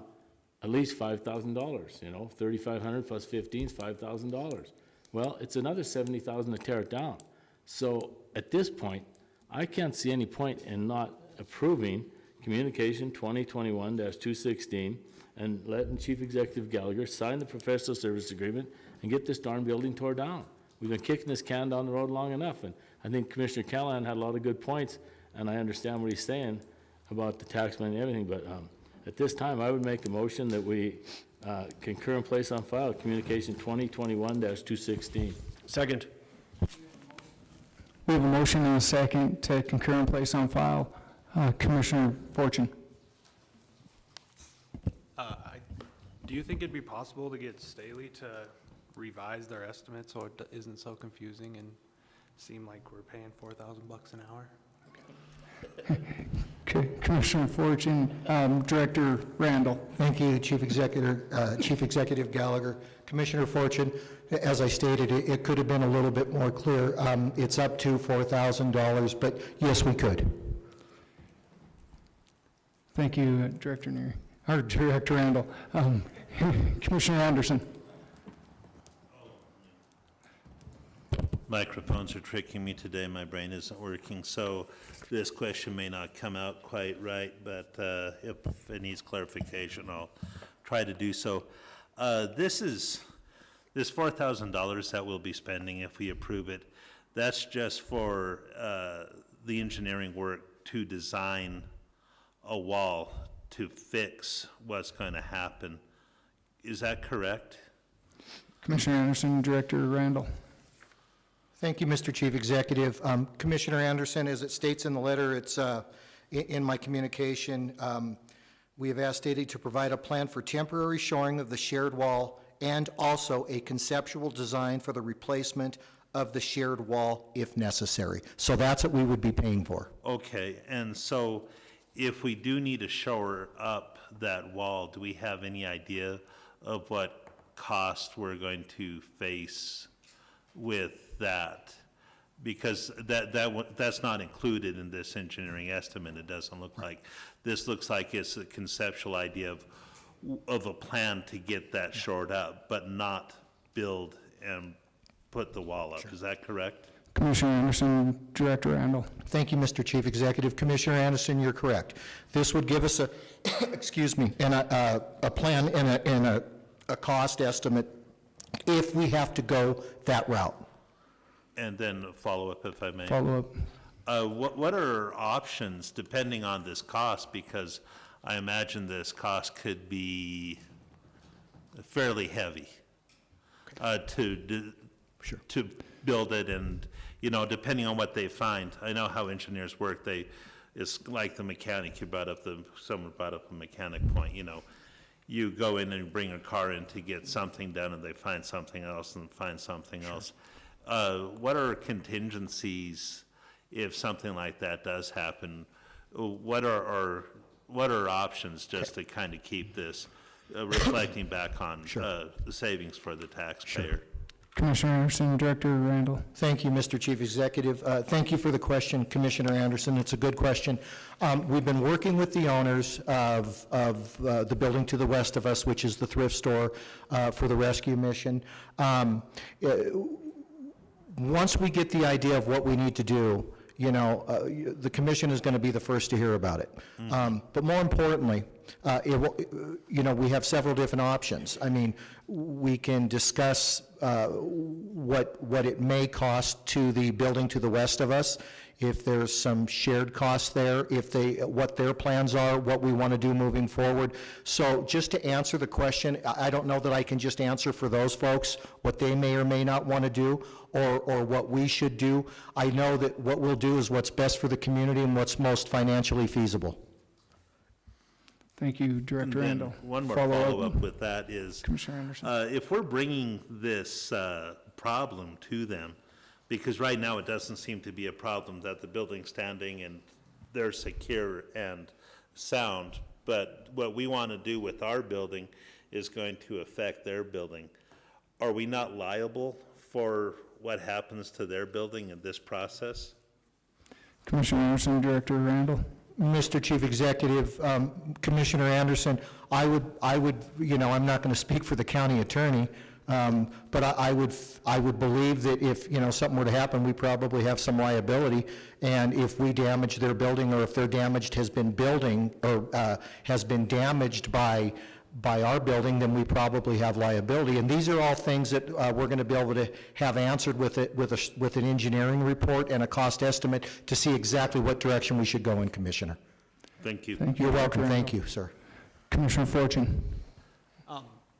I guess my last question is, how did the last engineering firm justify the $1,500? Because it kind of seems like they just told us we need to hire a different engineering firm. Commissioner Fortune, Director Randall. Thank you, Mr. Chief Executive, Commissioner Fortune. How they justify their cost, I'm not certain. I can tell you the work they did, Commissioner. They did a walkthrough of both sides of the buildings. They did a lot of work in the archives trying to find designs and everything to see exactly where the two buildings came together, where the shared wall was, because what we found that when we got into it, there were actually two buildings on the one lot that were kind of melded together and then came on, you know, to our property. So as far as them justifying their cost, you know, I surely can't answer for wet, but I can tell you that they did, you know, say that we should maybe get a different engineering firm, you know, that maybe specializes in this, and that's what we did. Thank you, Director Randall. Commissioner Shea. Thank you, Mr. Chief Executive. Thank you, Mr. Randall, Ms. Burns. A lot of questions that I have been answered by questions that the other commissioners have answered. And it's definitely not a question of if we're going to approve this, because we all know that we're going to approve it because we know it needs to be done. I think the frustration for us, and I know for you guys as well, lies with the unknowns that were there. That there's, what is it, the known unknowns and the unknowns, and I think if we can find a way, figure out a way to make sure that we're catching those known unknowns, which is difficult, before we get this far into it, because this project has given Butte-Silver a black eye in the eyes of the public, and none of us want that. Okay. People don't really understand fully the process, and it's difficult for us to explain it to them, even though we were steeped within it and worked on the ordinance together. And I know that you guys are always willing to answer questions, but the perception that they have is reality to them. And a lot of them don't take the time to ask us the questions, and that perception just goes on and on and on. And I've seen it, I've heard it, and I've defended us throughout. I think that we can use this as a learning process for all of us. We've all stated publicly that we want to clean up the way we're handling the buildings that are being demolished, even though, yes, we do have a new ordinance. Things kind of went sideways with the last few requests for demolition between the different commissions, our own council, our departments. And I just would like to see us come together and figure out where our failures are, where our perceived failures are, where our potential failures are, and see if we can address them ahead of time. Thank you. And thank you for your time. Thank you, Commissioner Shea. Okay, with that, Commissioner Callahan. Thank you, Chief Executive Gallagher. You know, I totally agree with Michelle. You know, we passed this ordinance with the intent to protect us from having problems with dangerous buildings. This ordinance shows in the last year it hasn't worked. I would like to do a second motion that we pass this with the intent, we sit down and figure out what didn't work with this, and so we can move forward. Second. We have a motion and a second. I'm not quite sure. A substitute motion and a second. I'm not quite sure how to rephrase that. To pass. I guess we know we have to get this building taken care of. And I would agree we have to get it taken care of. But I would like to see us put a committee together so we can sit down and figure out where our issues are, that we can correct that so we don't get stuck in a situation like this again. Commissioner Fisher, oh, no, let's go to the county attorney here. Yeah, there you Thanks. For clarification on this, if we can do this. Oh, thank you, Mr. Chief Executive. Commissioner Callahan, I think what you're moving, your motion is contemplating would take a separate communication before the council. The communication that's before the council is specific to approving this agreement. That's what the public's been put on notice about, that there's a request to approve this specific agreement. If you wanted to make additional amendments to a current ordinance, I think you'd have to do a new communication for the council to consider exactly what you're contemplating be changed. Okay. Thank you. I will withdraw that motion. Okay, the motion is withdrawn, so is the second withdrawn? Okay. With that, we will go with the first motion to concur and place on file. Anything on the question? Would commissioners please vote?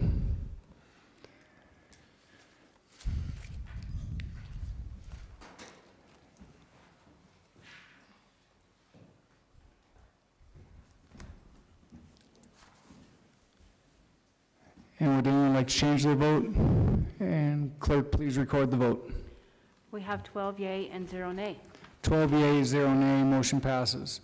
Moving on to communication number 2021-217, Jim Fisher, Butte-Silver Bowl Commissioner, District 6, requesting council commissioners authorization for Chief Executive J.P. Gallagher to invite someone from DEQ and EPA to our council meeting to update us and explain the cleanup of the future of the Montana Pole site. Commissioner Fisher. Thank you, Chief Executive Gallagher. If I could, please just have a few minutes to explain this.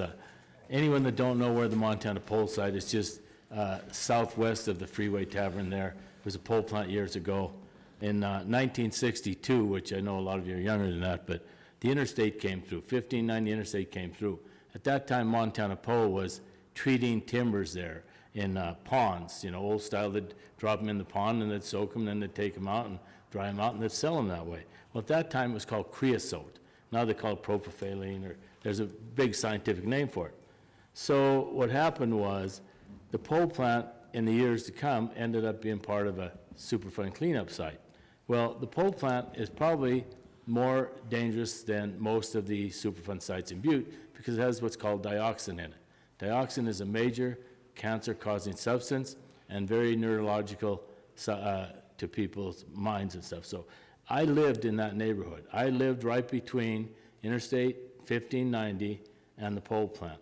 And when we were young kids, the interstate was going through, we'd go down and play on them bridges and under the bridges and stuff, and we'd have animals, pets, dogs and stuff, that would go down there, and this stuff was so dangerous, them dogs would walk there, they'd go home and lick their paws, they'd die within 2 or 3 days.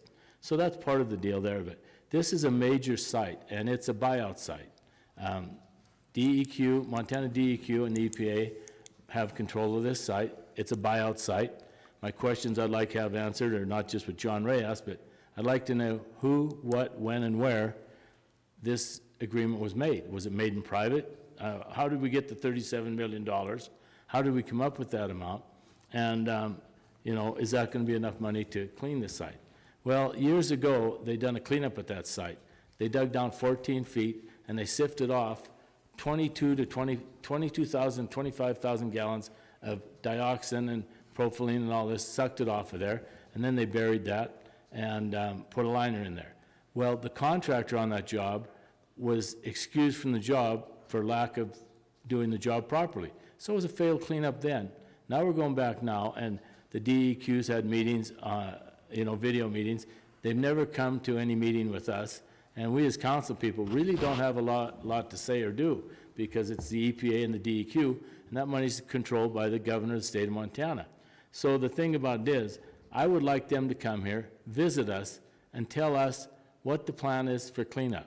And the plan for cleanup is waste in place. And Senator Daines' representative, Cindy Prudolan, asked a question at the meeting, and she got 2 different answers, different one from Eric Hassler and a different one from Dana from the DEQ. So there's some confusion here about what's going on, and I just think it'd be a great idea if they would come to a council meeting, explain to us what the future plan is, how we got to this point, how we're going in the future, because I firmly believe that this site is a lot worse contaminated than any was letting on. And I don't know whether this is just rumor or not, but you remember we had this big discussion here a while back where they were going to move the dirt from there by Baker Auto up by the Legion ball field, and they told Commissioner Mankins, that ain't going to happen. We're not going to do that. Well, now, I'm not saying this, and I'm not making a comment, but the rumor is they're planning on moving that dirt over to the Montana pole plant, you know, where they're going to put the contaminated soil from the pole plant up there. This is unacceptable to me, and I think Butte deserves better. So I hope the chief executive will ask them to come visit us and see what they have to say. And with that being said, I would make a motion to refer this to the chief executive's office, communication 2021-217. Thank you. Second. We have a motion and a second to move this to the chief executive's office, and I'll speak to this a little bit. I did talk to DEQ and ask them to come and do a presentation to the council. They've accepted. The state, it's, you know, the governor has lifted the mask restrictions kind of like we did here, but the state employees have not gone back into the office. So I do not have a confirm that they will come in person. But they will present to us, and I asked them to do it on the committee of the whole meetings so that we generally have a little bit more time for them to be able to do that presentation. So we were thinking either next week or 2 weeks from, so where we at next week, I'm trying to think, where we at? The 12th and then again the 19th. Okay. Commissioner Shea. Thank you, Mr. Chief Executive. Thank you, Commissioner Fisher. I think bringing somebody in is a really great idea. I love the idea of having folks come and speak to us on the record. That being said, I have sat in on the last 3 CTEC meetings, as you probably have as well. I'm not sure, but they are very explanatory with the details, and they're very generous with their answers. They're very gracious, is what I meant to say, with their answers regarding the cleanup and whatnot. I'm not saying that I don't think there's more to be told, because I don't know that there is or there isn't. But I did send everybody a link to the CTEC meeting last night, and was hoping that folks from the commission could dial in and listen, because that is really convenient. If we can't get a state representative here from DEQ or somebody from EPA, maybe it's possible that we could get somebody from CTEC. Thank you. Thank you, Commissioner Shea. Anything else on the question? Commissioner Sarge. Thank you, Mr. Chief Executive. You know, I guess if nothing else, I think who was very, very informative, and is probably also knows the history that is very much, and he would probably be more than glad to come and tell us, is John Cecil, if we can't get anybody. Thank you, Commissioner Sarge. Commissioner Mankins. Yeah, and I just wanted to say thanks, Chief Executive Gallagher, that I know that there has been the CTEX meetings. Also, there's been the Boulevard meeting that we held on the 27th, was it, that we met with Mr. Fisher Ed and the Boulevard with EPA and DEQ. I do, as I reached out to Mr. Fisher, Commissioner Fisher, on this, that I do think this is a great idea to make sure that we're all on the same page. But if you have been following along, and I am the commissioner for that district, so I have been involved listening, speaking to the neighborhood, and I know that Ed's voice is pretty loud, and he takes care of everybody and making sure that things are done the right way, and he has been involved with this. And up to this point right now, being transparent, I believe that we all have been transparent here. So moving forward with that, I know things have not been done right in the past, but moving forward, those are questions that I believe that the EPA and DEQ will answer point blank once we have that meeting face to face, and we can all be on the same page and knowing that everybody's answer, and it won't be hearsay on some things up until this point. But thank you. Thank you, Commissioner Mankins. Commissioner O'Neill. Okay. No, Commissioner Fisher. Thank you, Chief Executive Gallagher. I do wish to have some from the DEQ, EPA, or both, because I don't think we want to hear the information from CTEC or John Cecil or anyone like that. I think we're beyond that point. I think we want to hear from the horse's mouth how this took place and how we got to where we're at, because they spent $3 million out of $37 million on a failed cleanup. And is $34 million going to be enough to have my grandkids. I mean, it's a contaminated area, so thank you. Okay. Anything else on the question? So the motion is to move this to the chief executive's office, and then I will send in a communication for a presentation. Could commissioners please vote?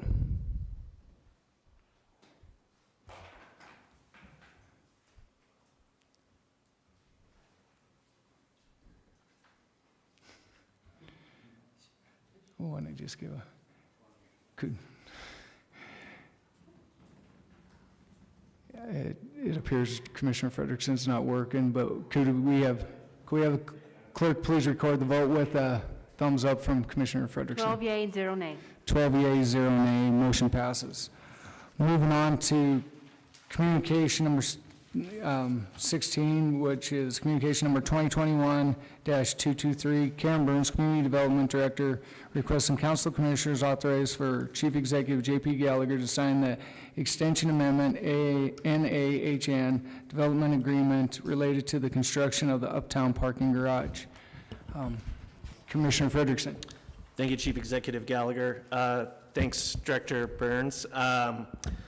You know, this agreement happens before a lot of us were on here, or I might have been on here, but I don't really remember. Can you just explain what the agreement's about and why it needs to be extended? Sure, thank you. Director Burns. Chief Executive Gallagher and members of council, Commissioner Frederickson. So this is a historical agreement. I hate to say that out loud because it's gone on for quite some time, but the original agreement was entered into before we started construction of the parking garage. It was part of the agreements that were in place as part of our bonding for the construction of the parking garage through the tax increment district, which is the urban renewal agency, the URA. So the URA issued tax increment bonds to build that garage, and part of our agreements that we had to enter into prior to construction beginning and selling of the bonds was with both property owners on either side of where we actually built the garage.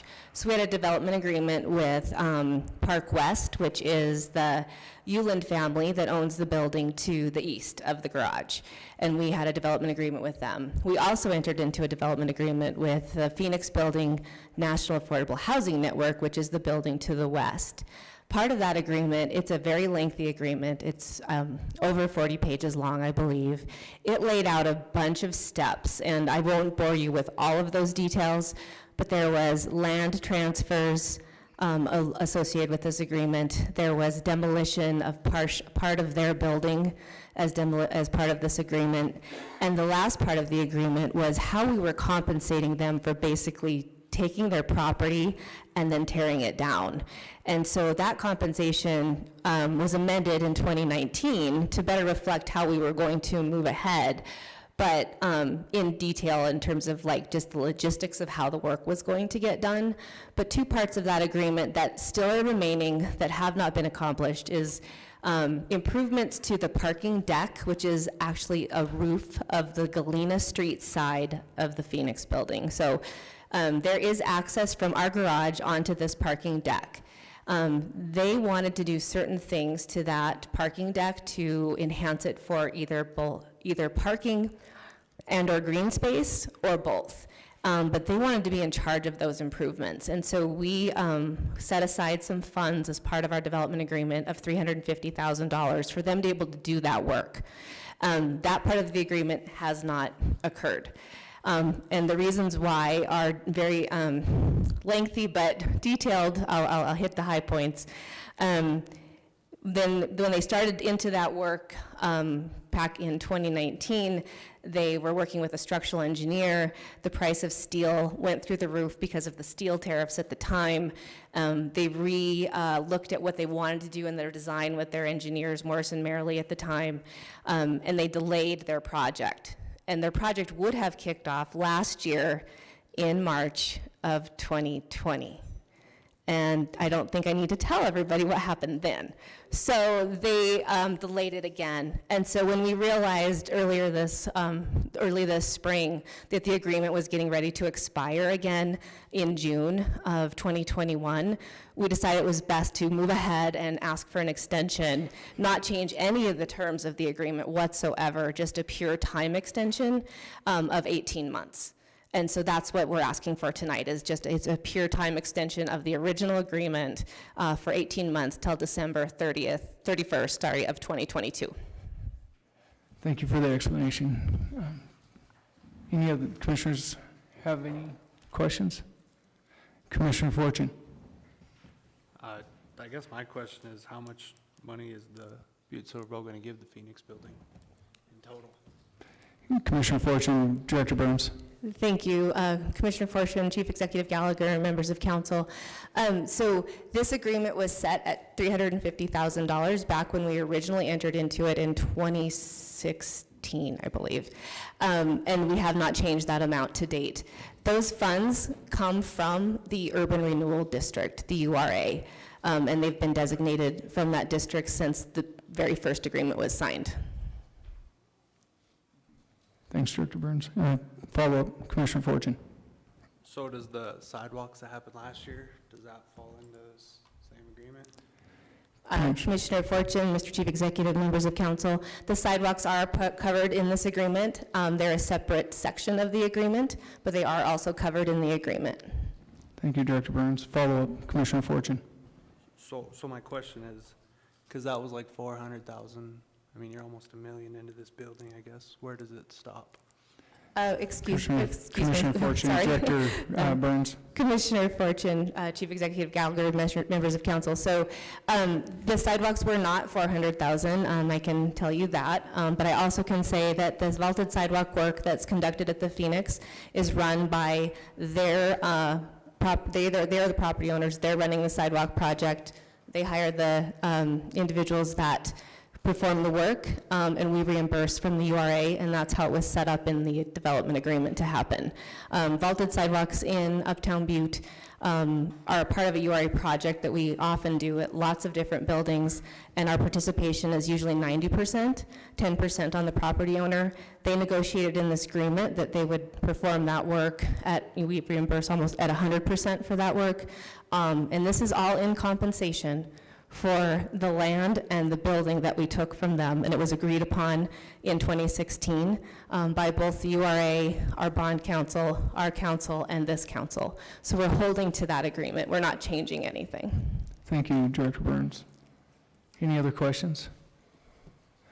Commissioner Frederickson. All right, thank you, Director Burns, I appreciate that. I'll move to concur and place on file communication number 2021-223.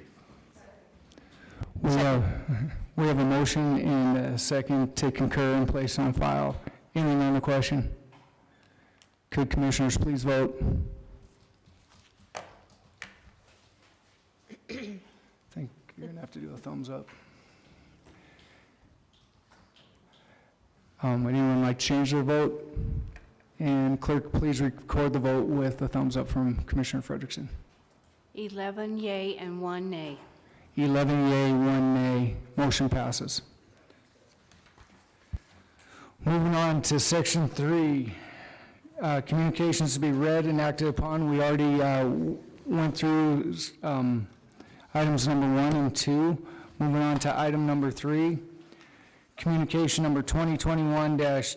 JP Gallagher, Chief Executive, requesting Council of Commissioners to accept this letter as my formal request for you to consider the use of $500,000 of CARES Act fund. I'm requesting funds that are in reserve to run a COVID-19 public education vaccination campaign. And so I'll speak to this a little bit and then open it up for questions from commissioners. As you are made aware of that, I sent a little bit of a communication to all the commissioners that we have been trying to put together a robust campaign to encourage vaccinations within our community, and I talked about that the last few meetings that we had here about how we were planning on doing that, and put Karen Burns and Father Beretta were kind of the lead. What's that? Oh, I'm sorry. Gosh, I'm wrong. Karen Sullivan. Sorry, Karen Burns. Karen Sullivan. She didn't even know she was part of that campaign. My apologies. Karen Sullivan and Father Beretta kind of in charge of that, and they were leading that along with knowing that we had some limited funds to be able to do that, working with the CARES Act and what we're planning on doing. We're trying to figure out how to run a very, very robust campaign. And, just going back to some statistics about this, since the COVID virus, nearly 4,100 people in Butte-Silver Bow have tested positive for COVID. We've lost 85 lives due to COVID. Our vaccination campaign has been, extremely successful, but we used to see lines and people turned away from those lines when we first did this. People were beating on the doors, calling, and nonstop calls in the chief executive's office to get the vaccine. That has gone away. The COVID-19 pandemic has not gone away. We still have an obligation to the citizens of our community to try to get to a vaccination level where what is considered herd immunity. Are we going to get there? I don't know if we're going to get there or not. But a campaign to try to get people vaccinated is I believe, money well spent from the CARES Act funding, and is appropriate, because the CARES Act funding was to deal with the COVID-19 pandemic. When we were doing this, I was talking with some individuals about, how can we run a really fantastic campaign here locally that people would want to replicate in other communities. And we talked about early on, and I talked to Danette about, can we incentivize people to get vaccinated, give them a $50 incentive card, do something different. If we did that would have ran up to, if everyone in our community got vaccinated, about $3.5 million. Realizing that's probably not a great thing, but we know that there's going to be people that were resistant to it, but it's trying to encourage people to do this. And I did this personally, kind of test on my own children. I had a daughter that was absolutely jumped at the chance to get vaccinated. My son, he has his own mind about things, and he believes things that are out there. And so I talked to him about, why aren't you getting vaccinated? Because he brings up a lot of things that maybe are not medically as sound as what most people would think, but they listen to these conversations out there, and he's resistant to do it because he feels like there could be a risk of him not having children. But when I talked to him about a potential of winning substantial sweepstakes, he'll be the first one in line tomorrow to have the opportunity to maybe win some money. They'll do that. And that's what we're dealing with our young people in our community. Not that they're anti-vax, they're just kind of resistant right now. And what can we do to motivate people to go in and vaccinate? And so with this, I was given a challenge from a very generous local person, and they offered to do a $500,000 match to Butte-Silver Bow's CARES Act money to run a real robust campaign. And I can tell you over the last week, I've been investigating and working with Danette and with our auditor about how we could possibly run that. And I kind of detailed that in the email I sent you, that we cannot use our funding to incentivize or give awards or prizes with CARES Act money, but we absolutely can use the money for a campaign to encourage vaccinations, and we can hire firms to run the campaign to do that. And also we can hire media companies to do a campaign that people will want to replicate to incentivize the vaccine. But I can tell you this, the donor has specifically told me that this is an all or none deal.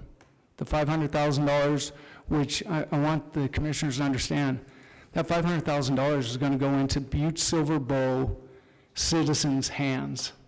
There's going to be 70 plus $5,000 to $10,000 awards for anyone that's been vaccinated and do weekly drawings up and through the time is kind of the program that we were going to do this up until we got into the fall. Anybody that's been vaccinated would be eligible for these. I got a hold of the Department of Justice and talked to them about gambling. Is this appropriate? And as long as somebody is not paying or trying to win, they're choosing to do this and paying money to do this, it's totally appropriate, and there is no restrictions of a nonprofit running this campaign to incentivize vaccines. Is it going to work? I don't know. But is it going to save lives? Are we going to move the bar? I absolutely believe we'd move the bar. I think there's a lot of people. I know of one. I know one for positive that's going to line up and go get a vaccine because of this. You know, you've seen in our community how private-public partnerships have been successful. I mean, if you look at the money that we've brought in, and I'm not trying to pat anybody on the back or myself or anything, but we have worked with some significant money that's coming to our community, and we've been the envy of the state by the way we've done that in the past. And this is another example of how we could do this to run a campaign that I think would gain national attention doing this. You know, we've lost numerous things this year. As you know, we don't have the folk festival coming. We don't have Henri Ra. And is it because of our restrictions? Not so much, but people won't send people to the United States, and those events have to have people cross borders of our nation, and they're not allowing people to do that because we're not getting to that vaccination point. I just see, I don't see any downfall to this, and I know that people are going to say this is a heck of a lot of money, but I don't think you can put a value on the money that can be used for vaccination that is there to be used appropriately to do that. So with that, I'd like Health Director Karen Sullivan to come up and kind of talk a little bit about it, but I really feel strongly on this, and then after Karen speaks a little bit to this, then I'll open it up for questions. Good evening. I'm Karen Sullivan. I'm the health officer for Butte-Silver Bow, for the record, and I'm here. I'm very emotional. So give me a moment. Sorry, JP, I'm blowing it. No, you are not. Not at all. I want to begin by thanking this body for your support over the past 14 months. Some of you are new to the commission, but this is a body in Montana that backed our health department, and I'll never forget it. Thank you. I do want to say, in regard to this opportunity, that we need it. You know, we are doing very well in Montana in regard to where we are with our vaccination rate. We're number 2 in the state this week, right behind Missoula County. I think that has a lot to do with our aging community, and people who are aging want the shot. It has had a horrific impact on our community. As the chief executive has indicated, 85 of our residents have died, most of them elderly. It had a very horrible effect on our care facilities. So we're at a place right now where people are getting vaccinated. Our rate of infection has slowed. I attribute that directly to our vaccination rate. I do have to convey that what we're trying to do with this campaign and getting people vaccinated is staying ahead of the variants, and the variants are in Butte. We sampled the wastewater at Metro Sewer. We do that relatively routinely in partnership with Mark Neary and his staff and a company called BioBot. And the UK variant has been found in our wastewater. Additionally, through random sampling at the state, we have determined that one of the 2 California variants of concern are in Butte-Silver as well. What we're trying to do with our campaign in regard to the efficacy of the vaccine and the safety thereof is to convince people that the vaccine is such a better alternative than COVID-19. Again, we've had 85 people die, but the people who have disease remaining and symptoms is horrific. I work with people who have lost their sense of smell. I've worked with people who have tinnitus, the continual ringing in their head, which is devastating to their mental health. I have of people with remaining lung and respiratory issues. And so it's not only the fatalities that have affected our community, but the long-term effects of this horrible virus. What I want to do is get ahead of the variants, because if the variants get ahead of us, I can guarantee you that the virus will be back alive and well in Butte, and I don't want that. I don't know if I could deal with it. So I'm asking from the bottom of my heart for this county to take this once-in-a-lifetime opportunity from the private donor. We match it with our CARES Act dollars. We have been told this is the perfect use of our CARES Act dollars. And, in turn, if this is authorized, we'll work likely with an independent auditor and likely a professional private marketing firm to make this come alive. I once again want to thank this body for your support. Thank you. Thank you, Karen. Commissioner Thatcher. Thanks, Karen. Thanks, Chief Executive Gallagher. So my question, I have several questions, actually, and I am the first person to say I believe everybody should get vaccinated. My question, one of them being, is this $500,000 that Butte-Silver is willing to commit, can it be split up into, like, say there's another surge down the road, does the $500,000 have to be spent right at this moment, or could we spend $50,000 and then do another push down the road and spend another $50,000 just so we're staying up to date instead of boom all at once, where what happens down the road? Commissioner Thatcher, this will be a prolonged media campaign. This will go on for weeks. It won't be 70 drawings. This is to incentivize, to get people to come and continue to come, to have awards being, visual to the public that this is happening. This is about a 4-month process that this will actually go on to encourage this. And then also the one fact that is that people that have been already vaccinated are also part of this, but I think it's important for people to see that there actually are going to be people that are incentivized by this. I can tell you, as I kind of stated in the beginning, this is a match that is, we do our part and they'll donate the other, or it's nothing. And they made that clear to me. Follow up, go ahead, and then I'll go to Commissioner Sorge. Okay, so say we do spend this $500,000 on mostly media campaigns, doing all that. I would surely hope that this money would be spent locally to hire these people. I mean, we have legitimate marketing companies and business services here that can provide these services, so I would hope that would be how it's spent. Commissioner Thatcher, we would want the local media to be doing that. I know that I've talked to St. James Healthcare. They're very much in favor of helping us with the media campaign as well through their foundation, and so they're supportive of it.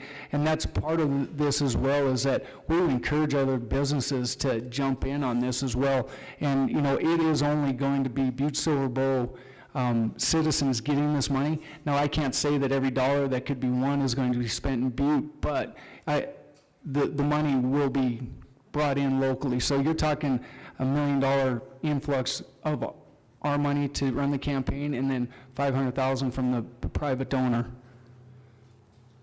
The other thing I would like to add, Chief Executive, if I might, President Biden this week established a goal of 70% of the adult population to be have at least one vaccine by July 4th. I think we can achieve that goal. I do want to correct the chief executive who indicated at the beginning of the meeting that we're at 48% of people fully vaccinated. We're at 49.03%. So I did want to relay that. Every shot counts, and but the long-term goal of this is to be months of work and to prevent that surge.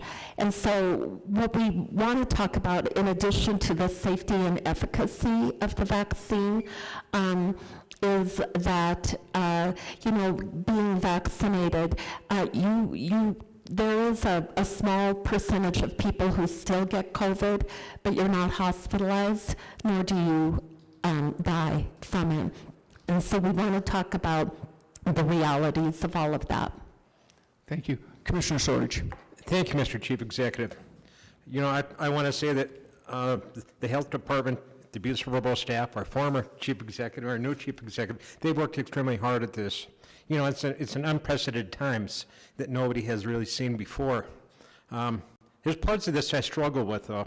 There's parts of it I'm not sure that I think it's the best idea to pay people to do the right thing. You know, but I'm going to try to keep an open mind and try to ask some questions. You know, my questions are, so if we're paying people now to do this, if this comes back again, or if we have to get another shot in another year, are people going to wait until they're paid again? You know, so what's going to happen? There's also the questions of, if we're paying, are people going to say, is it that good that they have to pay people? You know, so I've got some real concerns of passing this right now, of this, you know, it's a very generous offer, and but I do have some concerns. Thank you, Commissioner Sorge. I will respond a little bit to that. We're not paying everybody to be vaccinated. You're being entered into it. We will encourage them to get vaccinated. You may have a chance to win money. Now, I will say this, that West Virginia is actually handing out $100 savings bonds to everybody that is being vaccinated. Now, we tried to vet that, and I even reached out to the Senator Tester's office to find out nationally how they were using CARES Act money to do that, because the way we read it, we're not allowed to use awards or anything like that with the CARES Act money, but they came out publicly and said that they were able to do that. We don't see where we could do that. And so that as we're looking at this, it's an incentive to potentially win some money, but there's no guarantee for anybody on this to do this. And if it fails, and I don't see where we lose. If it saves people's lives going along here, I think it's worth the risk on the money. One of the things is that, again, it's not going back on our taxpayer dollars to do this. We're in unprecedented times that this money has been allocated to us to do this through CARES Act, and it really is an appropriate, directed exactly how they say it on to, not incentivize, but to educate for the COVID vaccine, and that's our part. The incentives are being funded outside of our part. So I know we have other questions. I'll go Commissioner Fisher, and then I'll go Commissioner O'Neill, and then Commissioner Shea. Sorry. Thank you, Chief Executive Gallagher. I fully support this idea. I think it's a great idea. I've heard from people out of the public, not only in my district, that fully support this idea. And I think one of the last ones I heard from today was in the medical field, and he says, anybody that gets COVID that goes to the hospital for 4 or 5 days, even not on a ventilator, that bill's going to be well over $100,000. If they go on a ventilator, you could spend up to $400,000 or $500,000 pretty easy. So to give people an incentive to get this vaccine is a tremendous idea, and it's money well spent. So I fully support your idea. Thank you. Thank you, Commissioner Fisher. Commissioner O'Neill. Thank you, Chief Executive Gallagher. I would like to just see the plan of what it is. I mean, it's $1 million, right? And it's I hope the majority of the monies wouldn't be spent on marketing. I would like to see what the plan would be, or what like rolled out, like this marketing person's going to do it for this. it is unfortunate we have to incentivize people to do this, but if, I guess, in essence, it's free money. Not really, nothing's for free, but I would like to see a good plan and what it's going to take to make this happen. Commissioner O'Neill, thank you for that. You will see a plan. We will have a dedicated plan on how that media would go out if we were going to actually, how that's going to look. We've got some work to do on this as far as any kind of firm that we would do, any CPA work that would go there. This allows us to do it right, and not to discredit Director Sullivan or Father Beretta, but they're not media, experts, and they're relying on, trying to produce commercials with the help of some of the local television stations and stuff. By hiring somebody that does this in media to reach out to the demographic we're talking about, because TV, newspaper, and stuff doesn't reach all of them. So we've got to hit all aspects of social media, and we've got to get the expertise of people to do that. So there will be a robust, detailed plan of what we would do going forward if this was to be approved. But Commissioner Shea. Thank you, Mr. Chief Executive. I don't even know where to start, honestly. I have a lot of questions, and I'm probably going to just do some free thinking out loud here, so please indulge me. First of all, the COVID CARES money is taxpayer money. Just because it didn't come out of our local tax base and our local tax, through our local tax mechanisms, it is taxpayer money. So I think we all need to get out of our heads that this is free money, because there is no free money. All of the stimulus checks that everybody got, that was taxpayer money too. It was very welcome, it was very needed. I supported all of that. But let's just be clear that this is all taxpayer money. One question I have is, how do we receive the donors' money? And that might be a question better directed at Director Gleason. My other concern is, and I'll just kind of list them all and you guys can answer where you need to. I've been a very vocal cheerleader for our public health department, and I adore everyone on our health board and in the department, so please don't take any of this wrong. I do have an obligation just to ask the questions. I would like to see a plan before we approve it. I do not think that we asked enough questions when we authorized the demolition of the building on East Park, and look at where we're at now. I just think that we need to see a plan. And with amounts that large, would we be required to get bids when we're spending that kind of money? And I do think it will be helpful. I do think that we can hopefully convince at least some of the remaining people who have not been vaccinated. I think we could probably boil this down into 3 types of people. You've got those that are vaccinated, they couldn't wait to get their vaccinations and they did it as soon as they could. That was me. You've got some people out there that haven't been vaccinated and they're just not prioritizing it because they're busy, they haven't gotten sick, or maybe they've already gotten COVID and they think they have immunity. And then I think we have a segment of our population who will not ever get the vaccine. And unfortunately, those are the people that are they have a right to that, I want to say that, but I think those are the people that may put us at the highest risk. And some of those we're never going to reach, no matter how much money we spend.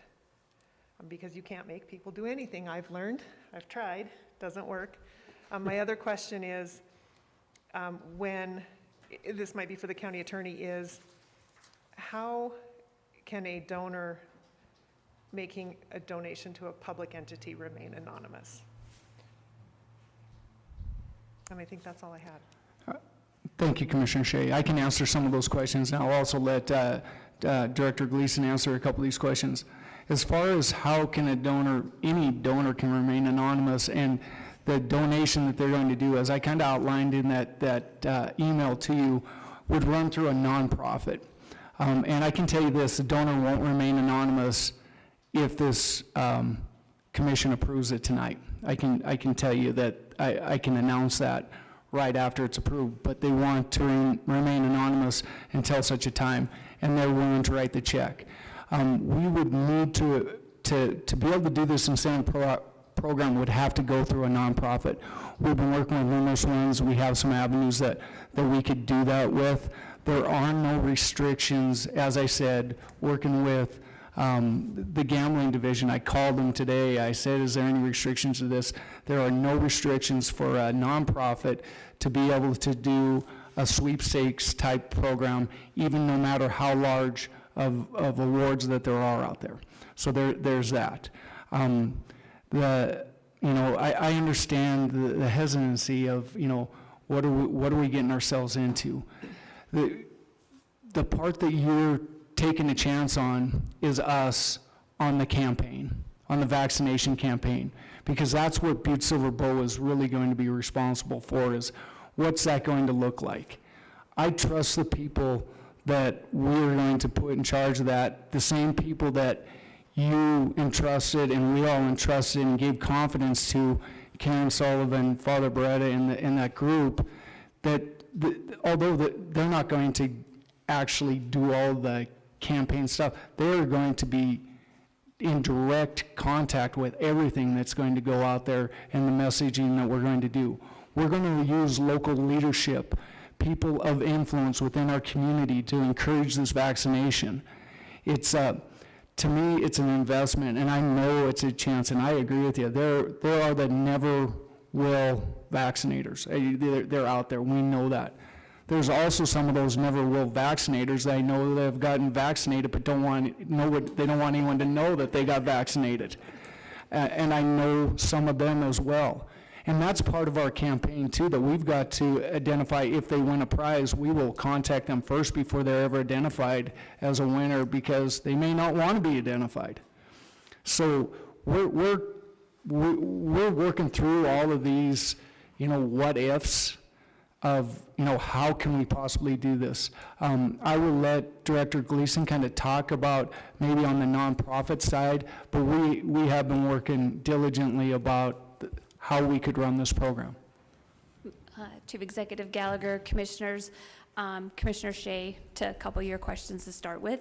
The campaign money, the $500,000 that would come out of the local government CARES Act funds, would have to comply with all of our procurement requirements. So bidding if the contract was over $80,000, quotes if it was $5,000 to $80,000, depending upon what type of services. Of course, legal and accounting services are considered professional services that don't require, or legal services too, do not require under the procurement laws bidding. We always tend to get quotes, or at some point in time we will bid some of those items.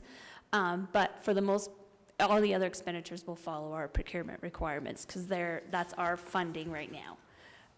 Using a nonprofit entity for the funds that are the incentives that are coming from the donor, those will directly flow through and then will never hit Butte-Silver Bow's books. They won't be part of our audit. They won't be part of our single audit. They will not be part of our books. It will be just our responsibility to show the donor that we've met our obligation on the $500,000 match. So that will be our obligation on that point. So as far as audits go, as far as any of that, it'll relate to our funding, which Chief Executive Gallagher has mentioned that we have met with our independent auditors. We vetted how the CARES Act funding that we currently have today, that we have invested, how those funds could be used. And of course, response is one of the first items on the list, and response being vaccines, clinics, contact tracing, all those items, extra cleaning supplies, whatever you have. And one of the big things is, marketing materials or educating the public. And again, CARES Act money was more of the response money, where the ARP is more the recovery money. So that's where we're at with the campaign dollars. I'm not sure if I missed any of your questions. I do have a follow-up. Follow-up. Thank you, Chief Executive Gallagher. Thank you, Director Gleason. I really appreciate the information. If that funding, that $500,000 funding is run through a nonprofit, I suppose it would be up to that nonprofit whether or not they were going to charge an administrative fee on every dollar that they had to manage and handle and audit and account for. That's one question, and I assume these awards are taxable to the winners. I'm wondering if that, I'm sure that would be all on the up and up on the back end through that nonprofit and that donor and whatnot. And as much as I adore Father Beretta, I would hope that we would have more involvement with a diverse selection of religious leaders, and also cater to people who may not believe. Thank you. Commissioner Shea, we're not staying with the select denomination just because of Father Beretta. That's not. It was his involvement, and I think Director Sullivan can speak to this. He's been directly involved in it with volunteers, and he really works non-denominational as well. And we will put together a more robust committee as we're looking at the campaign as far as that goes. And I appreciate what you're saying. They're legitimate questions, and the thing with the nonprofit, we will make sure that we are responsive to the needs of the nonprofits so that they don't incur the costs. The CPA, we'll make sure that the auditing of this whole thing is run through that.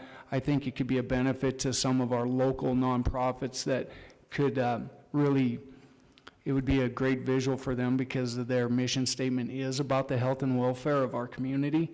And so I've had those conversations, and really none of them have talked about having any administrative fee that would go along with being a part of this program. But Danette, I don't know if you have anything to add to that. I'm sorry. Chief Executive Gallagher, Commissioner Shea. So there is, to get back to your point about the taxable, so of course, anything over $600 in a prize will be taxable. So that nonprofit would be responsible for reporting on their 990 and reporting like a 1099 issue, a 1099 for those costs. And I think to the question, I think on Father Beretta too, I think Chief Executive Gallagher answered it, and Director Sullivan can also answer, but Father Beretta serves on the governor's task force too. So I think he had a lot to share with us on campaigning, what does it really look like for a whole PR thing? Because I think we're all thinking, at first my thoughts were, oh my gosh, we're thinking about spending money just to put on a billboard to tell people they can win money. But in reality, it's more, as we discussed it more, it's more of education too, educating the public on why you get vaccinated, or help them, the ones that aren't vaccinated, on, some conditions or what, different things that could happen or outcomes to them or to their family members or to, a grandma or, the connections and all the connections. And so a big education piece, not so much marketing and putting big flyers out there that you're going to win $10,000 or something like that. There's a big education piece to it. Exactly. Commissioner O'Neill, and I'll go to Commissioner, oh, okay. No, you don't need to. Okay. Thank you, Chief Executive. So I just drew out a marketing plan right here. I'll charge it if it's free, okay? I am a nonprofit, Josh O'Neill nonprofit. Less is more, so maybe we could get some, to stimulate the economy as far as incentivizing people to get vaccinated. You can buy 100 Traeger barbecues from Ace Hardware. I mean, instead of having big prizes, just like throw all that money into there to give it back. So that way, because I never win, usually not. So if I had a better percentage of winning something little maybe, especially a Traeger barbecue, really like them. Just throwing that out there. Then the money's spread all over Butte, Montana. And other thing, this is a question for Danette on that $500,000 from our CARES Act money. I agree, Commissioner Shea, it's not free, but there are strings attached to that, and these are one of the things we can get away with using it for. So thank you. Thank you, Commissioner O'Neill. I will speak a little bit to the ward. I'm not positive that the donor is tied to exactly those prizes. They were talking about larger prizes that would really drive things. I think that could be talked about, but the value of what the donation compared to what the CARES Act that you guys would be approving, that is really tied to what we're going to do today. Commissioner Frederickson. Thank you, Chief Executive. Gallagher. You kind of just highlighted what I was going to point out. I mean, I think we're kind of making this a little bit more complex than it needs to be. We have $500,000 from a donor, which is not taxpayer money, that wants to match it with $500,000 for marketing with Butte-Silver money. If the donor through the nonprofit wants to do Traegers, or if he wants to give out money, however he wants to do it, Butte-Silver really has nothing to do with that. I don't think that's really the point. Our point on our end is to match it with the $500,000 that they will put out for prize money. We, in turn, will market it to get more people vaccinated. If I'm wrong, then fill me in, but it seems pretty simple to me. Commissioner Frederickson, that's it in a nutshell. Commissioner Callahan, and then I'll go to Commissioner Anderson, Commissioner O'Neill, and then back over to Commissioner Sorge. I don't want to make this too long, but I guess one of my concerns would be, this is CARES Act money, right? And we were given a one-time shot of CARES Act money. If we spend that much at one chunk, if we do have a variance down the road, will we be in a position we are going to be able to go back and start giving shots? And what kind of position would that put us in if we do that? Commissioner Callahan, Director Gleason. Chief Executive Gallagher, Commissioner Callahan. So we have $6.2 million of CARES Act fund right now that are reserved and invested that we've been holding mainly so that we could respond. So right now we spend approximately $30,000 a month on contract tracing, I can't even speak. Some of the health department employees, when they work on the vaccine clinics, we have extra janitorial staff, a variety of things that we work on. So that's CARES Act money. So that's the response money. So Chief Executive Gallagher has worked on a committee that is developing to look at how do we spend ARPA money, which is a different bucket of money with different requirements and different goals to achieve. And then how do we handle the CARES Act money? Do we reserve, to your point, some of that CARES Act money because it doesn't have an expiration date on it? So do we reserve a little bit of that CARES Act money for future items that could come about? So like I said, as of today, there's $6.2 million still left in that funding. Overall in CARES Act money, we got roughly about $7 million. A lot of that up front was the expenditures that have been made so far were quick response things that we needed, like additional servers.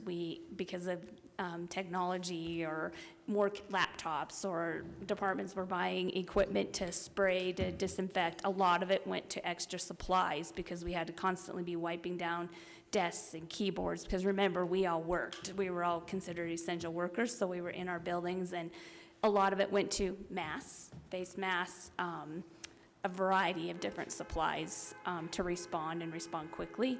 And I think we were pretty conservative with those expenditures. And I think we continue to do that today until we can formulate the plan that we're all talking about today to make sure that we have the proper plan before we just release some of these funds.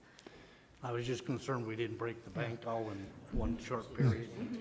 Thank you, Commissioner Callahan. And I will say this, that's a credit to our Finance and Budget Director and her staff paying attention to what we're doing with the money. And that has allowed us, because I know a lot of other communities expended a lot of money right away on a lot of other purchases that may not be as productive or that they did with theirs. So, Commissioner Anderson. Thank you very much. Working in the hospital, I can say I've seen firsthand the devastation this virus has caused a tremendous amount of people in the community. I've lost a few friends with this disease. I've had it myself. I'm still 6-7 months later feeling the effects of it. It's not a picnic. I have friends and family who are feeling the effects of it. I have coworkers whose children are feeling the effects of this disease. Most of you know my recent troubles I've had with my health. A lot of that is related to the COVID. You know, it affects all of us. You know, it's, you know, thank God for myself that through this, that I have a wonderful insurance policy I'm very thankful for. A lot of people, you know, it was mentioned that this is very bad for your bank account. I can rest assured and let you all know that it is indeed very bad for your bank account. One of the key things that is missing in a lot of this is education. The vast majority of this money will be spent on educating people. And that's one of the biggest things we are fighting is misinformation out there. You know, I got the virus back in late December, early January, had both doses. Yes, it hurt. Did it hurt as much as a COVID? No. Am I feeling a lot, you know, no side effects or anything from it? A sore arm for a few days, a bad headache, you know, no worse than the flu or anything. So I would encourage all of you listening to get the virus if you haven't done so. But the opportunity to spend... Get the vaccine. Get the vaccine. I don't have any spaceships or drones following me around that I know of. I imagine one of them probably would have hit a helicopter I was on a few weeks ago. But anyway, all kidding aside, this is a great opportunity to pump a lot of money into local businesses to educate people on the prevention and how to combat this illness. And we have somebody who's willing to throw another $500,000 of prize money that I'm hoping will be spent in the economy. That's $1 million we can spend in the economy. We're missing out on a lot of this money being spent in our economy lately because of the festivals being shut down. If we want to go back to normal, everybody wants to go back to normal, this is the best way to go back to normal. I'm hoping that I'll be able to take a different air travel and go to Denver sometime to watch Aaron Rodgers lead the Denver Broncos into Super Bowl glory once again, part of my happy and normal. But anyway, with all that being said, and keeping my fingers crossed for Aaron Rodgers and the Broncos, I will make a motion to approve communication 2021-221 and place on file. Thank you very much for the second. That's the first time I've ever had somebody second a motion that quickly. I thank you. We have a motion and a second to concur and place on file communication number 2021-221. Commissioner Sorich. Thank you, Mr. Chief Executive. Again, I want to say thank you for all the hard work that everybody's doing. And it's not that I'm against anything, but I got a question to ask. I would also like, and it is still taxpayers' money. You know, it's a lot of taxpayers' money, one way or another. So I guess my one question is for Karen. Karen, to reach that herd immunity, it's now at 70%, what you were saying earlier. Is the 70% going to be with the 16-year-olds and above? And they just started giving the 16-year-old shots? Is that what I understand? Chief Executive Gallagher, Commissioner Sorich, actually the Pfizer vaccine, the Pfizer model, has been available all along to those 16 and older. Just now, the FDA will authorize the administration of Pfizer to ages 12 to 15. We anticipate that authorization later this week or early next. We want to have a clinic right away to take advantage of that, but not knowing what the FDA is doing and how long it will take the state of Montana to then say go. We are having a vaccination clinic on May 18th. To take all comers, but really market to the 12 to 15-year-old crowd who will have to be accompanied by, obviously, an adult or legal guardian. There is, in the works, we're hearing, relatively near-term authorization from the FDA for the vaccine to be approved for ages 2 to 11. Which if we are able, so we set a couple of goals. What I would like to achieve in the near term would be that 70% of our eligible population receive at least one dose by July 4th. That is the goal set by the president. I would like to buy into that goal and have our campaign initialize with that goal and others. And then we learn more as we go. Our total population is 34.9. Basically, our eligible population right now is 25.6. And so we set a goal of our eligible population because currently we can't reach our entire population. So we set that goal. But our real goal to keep our community safe and healthy is 70 to 80%, where we can get some kind of herd immunity. So we achieve that through vaccinated people and people who are immune from the disease and have immunity for about 90 days, and then we vaccinate them as well. So as COVID has unfolded, we learn more as we go.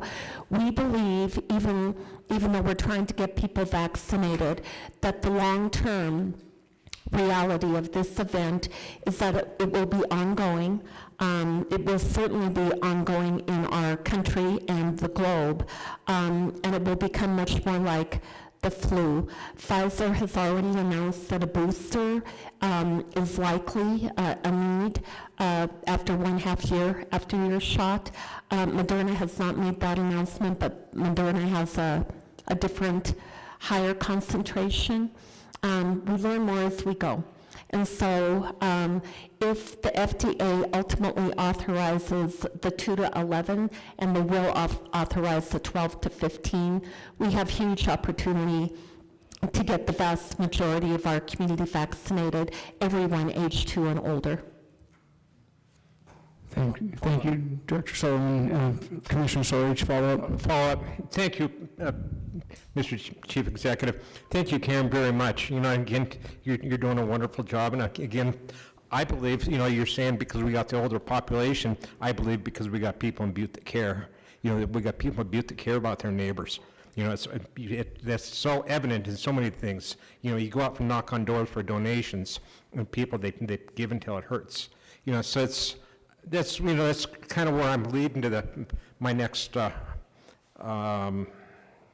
I guess I would like to hear what my neighbors are also saying, so if they want to, again, it's taxpayers' dollars, I guess I'd like to hold this in community of the whole and give us a week, because this just came out today, in the newspaper, it just came out where really what the folks, so I'd like to make a motion to hold this in community in the whole, and see if anybody gets, for a week, and to see if anybody gets back to me.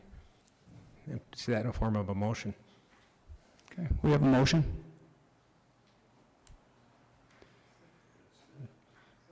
Is there a substitute motion? And failure to have a second. Okay, thank you. It dies. Okay, so we'll go back to the original motion. Commissioner Shaw. Thank you, Mr. Chief Executive, and my compadre, who I can't see around the podium here.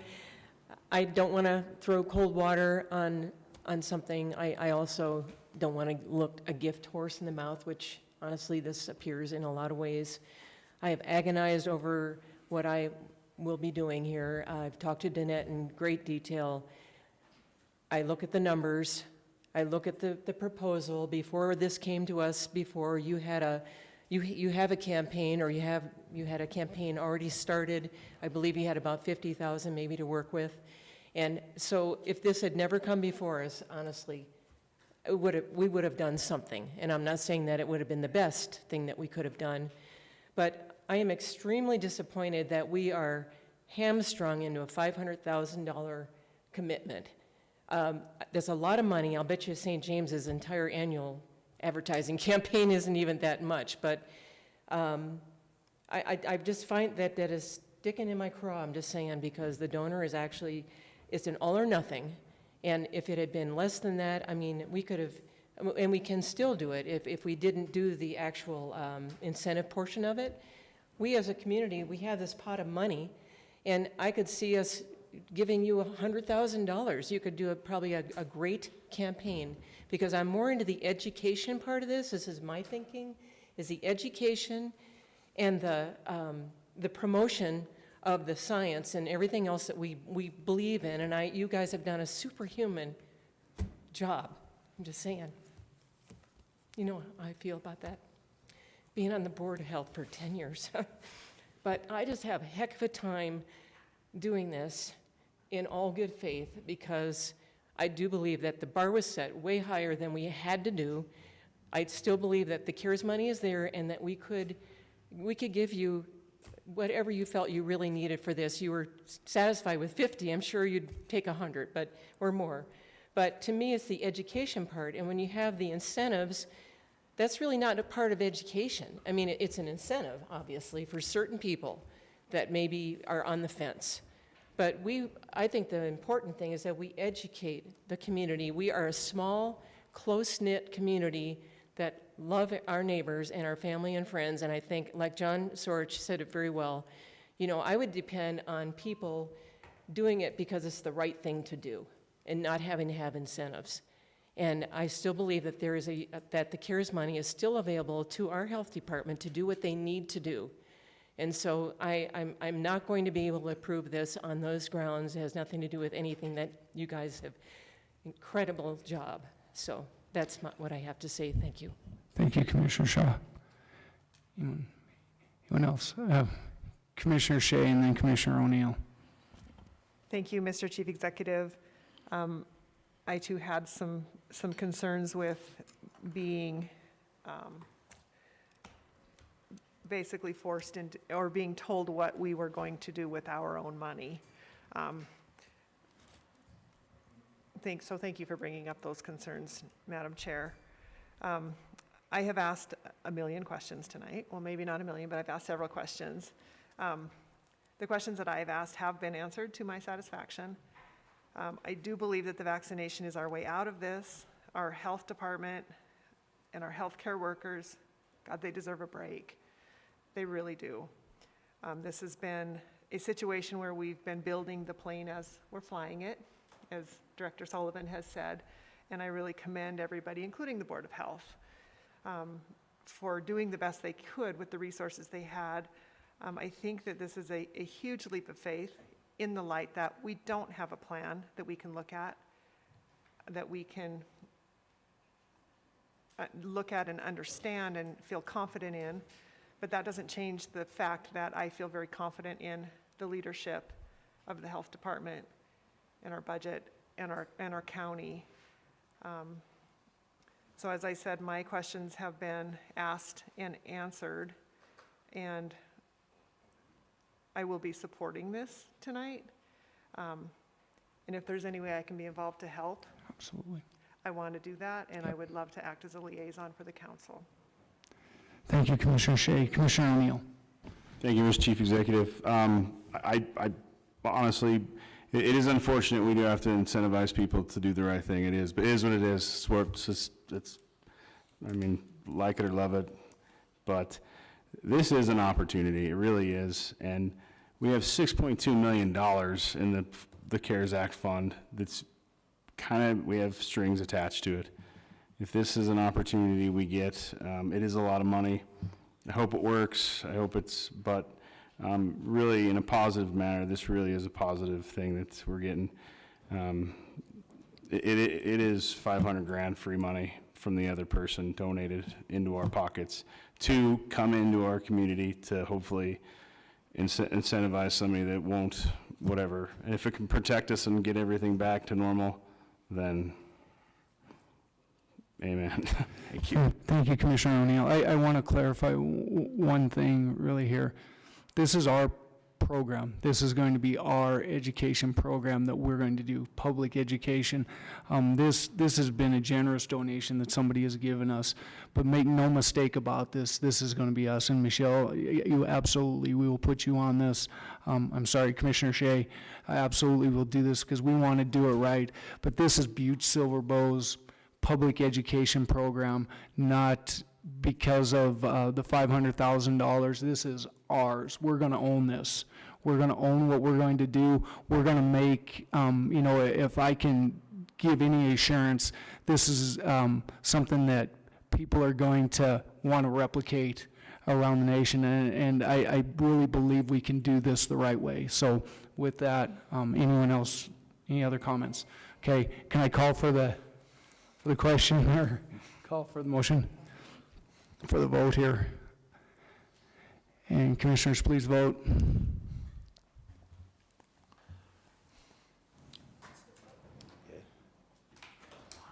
And would anyone like to change their vote? We have one thumbs up. And clerk, please record the vote. Okay, we have 10 yea and, 11, Yeah, 10. 10 yea and 2 nay. We have 10 yea, 2 nay, motion passes. Thank you all for the detailed discussion, it was very important. All right, moving on. Moving on to section 4, ordinance and resolutions introduced into the judiciary. We have 3 that are being introduced. Number 1, resolution number 2021-15. Number 2, resolution number 2021-16. Resolution number 2021-17. Please note that they will be introduced into judiciary. Moving on to section 5, ordinance and resolutions for final reading. So we have Council Bill number 2021-04. Clerk, could you please read the caption? Council Bill number 2021-04, ordinance number 2021-04. An ordinance amending Title 15 of the Butte-Silver Municipal Code, BSB MC, entitled Buildings and Construction, amending Chapter 1505 entitled Adoption of the International Energy Conservation Code, and providing for an effective date herein. Thank you. Do we have a motion? Commissioner Shaw, right? Oh, Commissioner Shaw. Commissioner Shaw, sorry. Thank you, Mr. Chief Executive. I would move to place Council Bill number 2021-04, ordinance number 2021-04 on final reading and passed, having been deemed fully read at length. Second. We have a motion and a second for the motion to be fully read and passed. Could commissioners please vote?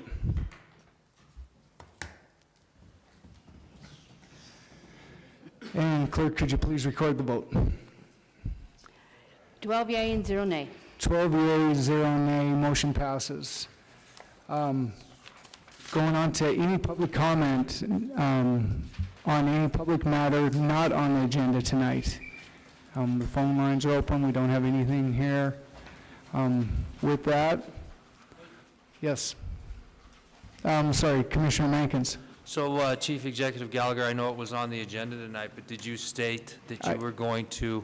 I'm going to. Thank Yes. you. Commissioner Mankins, I was going to do that at the end before we adjourn, but I appreciate that. We're going to go to calendars and other meeting and events. Please note all of the future ones. And I am very pleased to announce before we adjourn that this $500,000 donation has been one of our most famous donors in our community. The Town Pump Foundation is the donor for this. The Kennelly family has been fantastic to our community and continues to be, and so we can't thank them enough for this donation. And so they will be making a public announcement tomorrow based on your decision tonight, so big hand.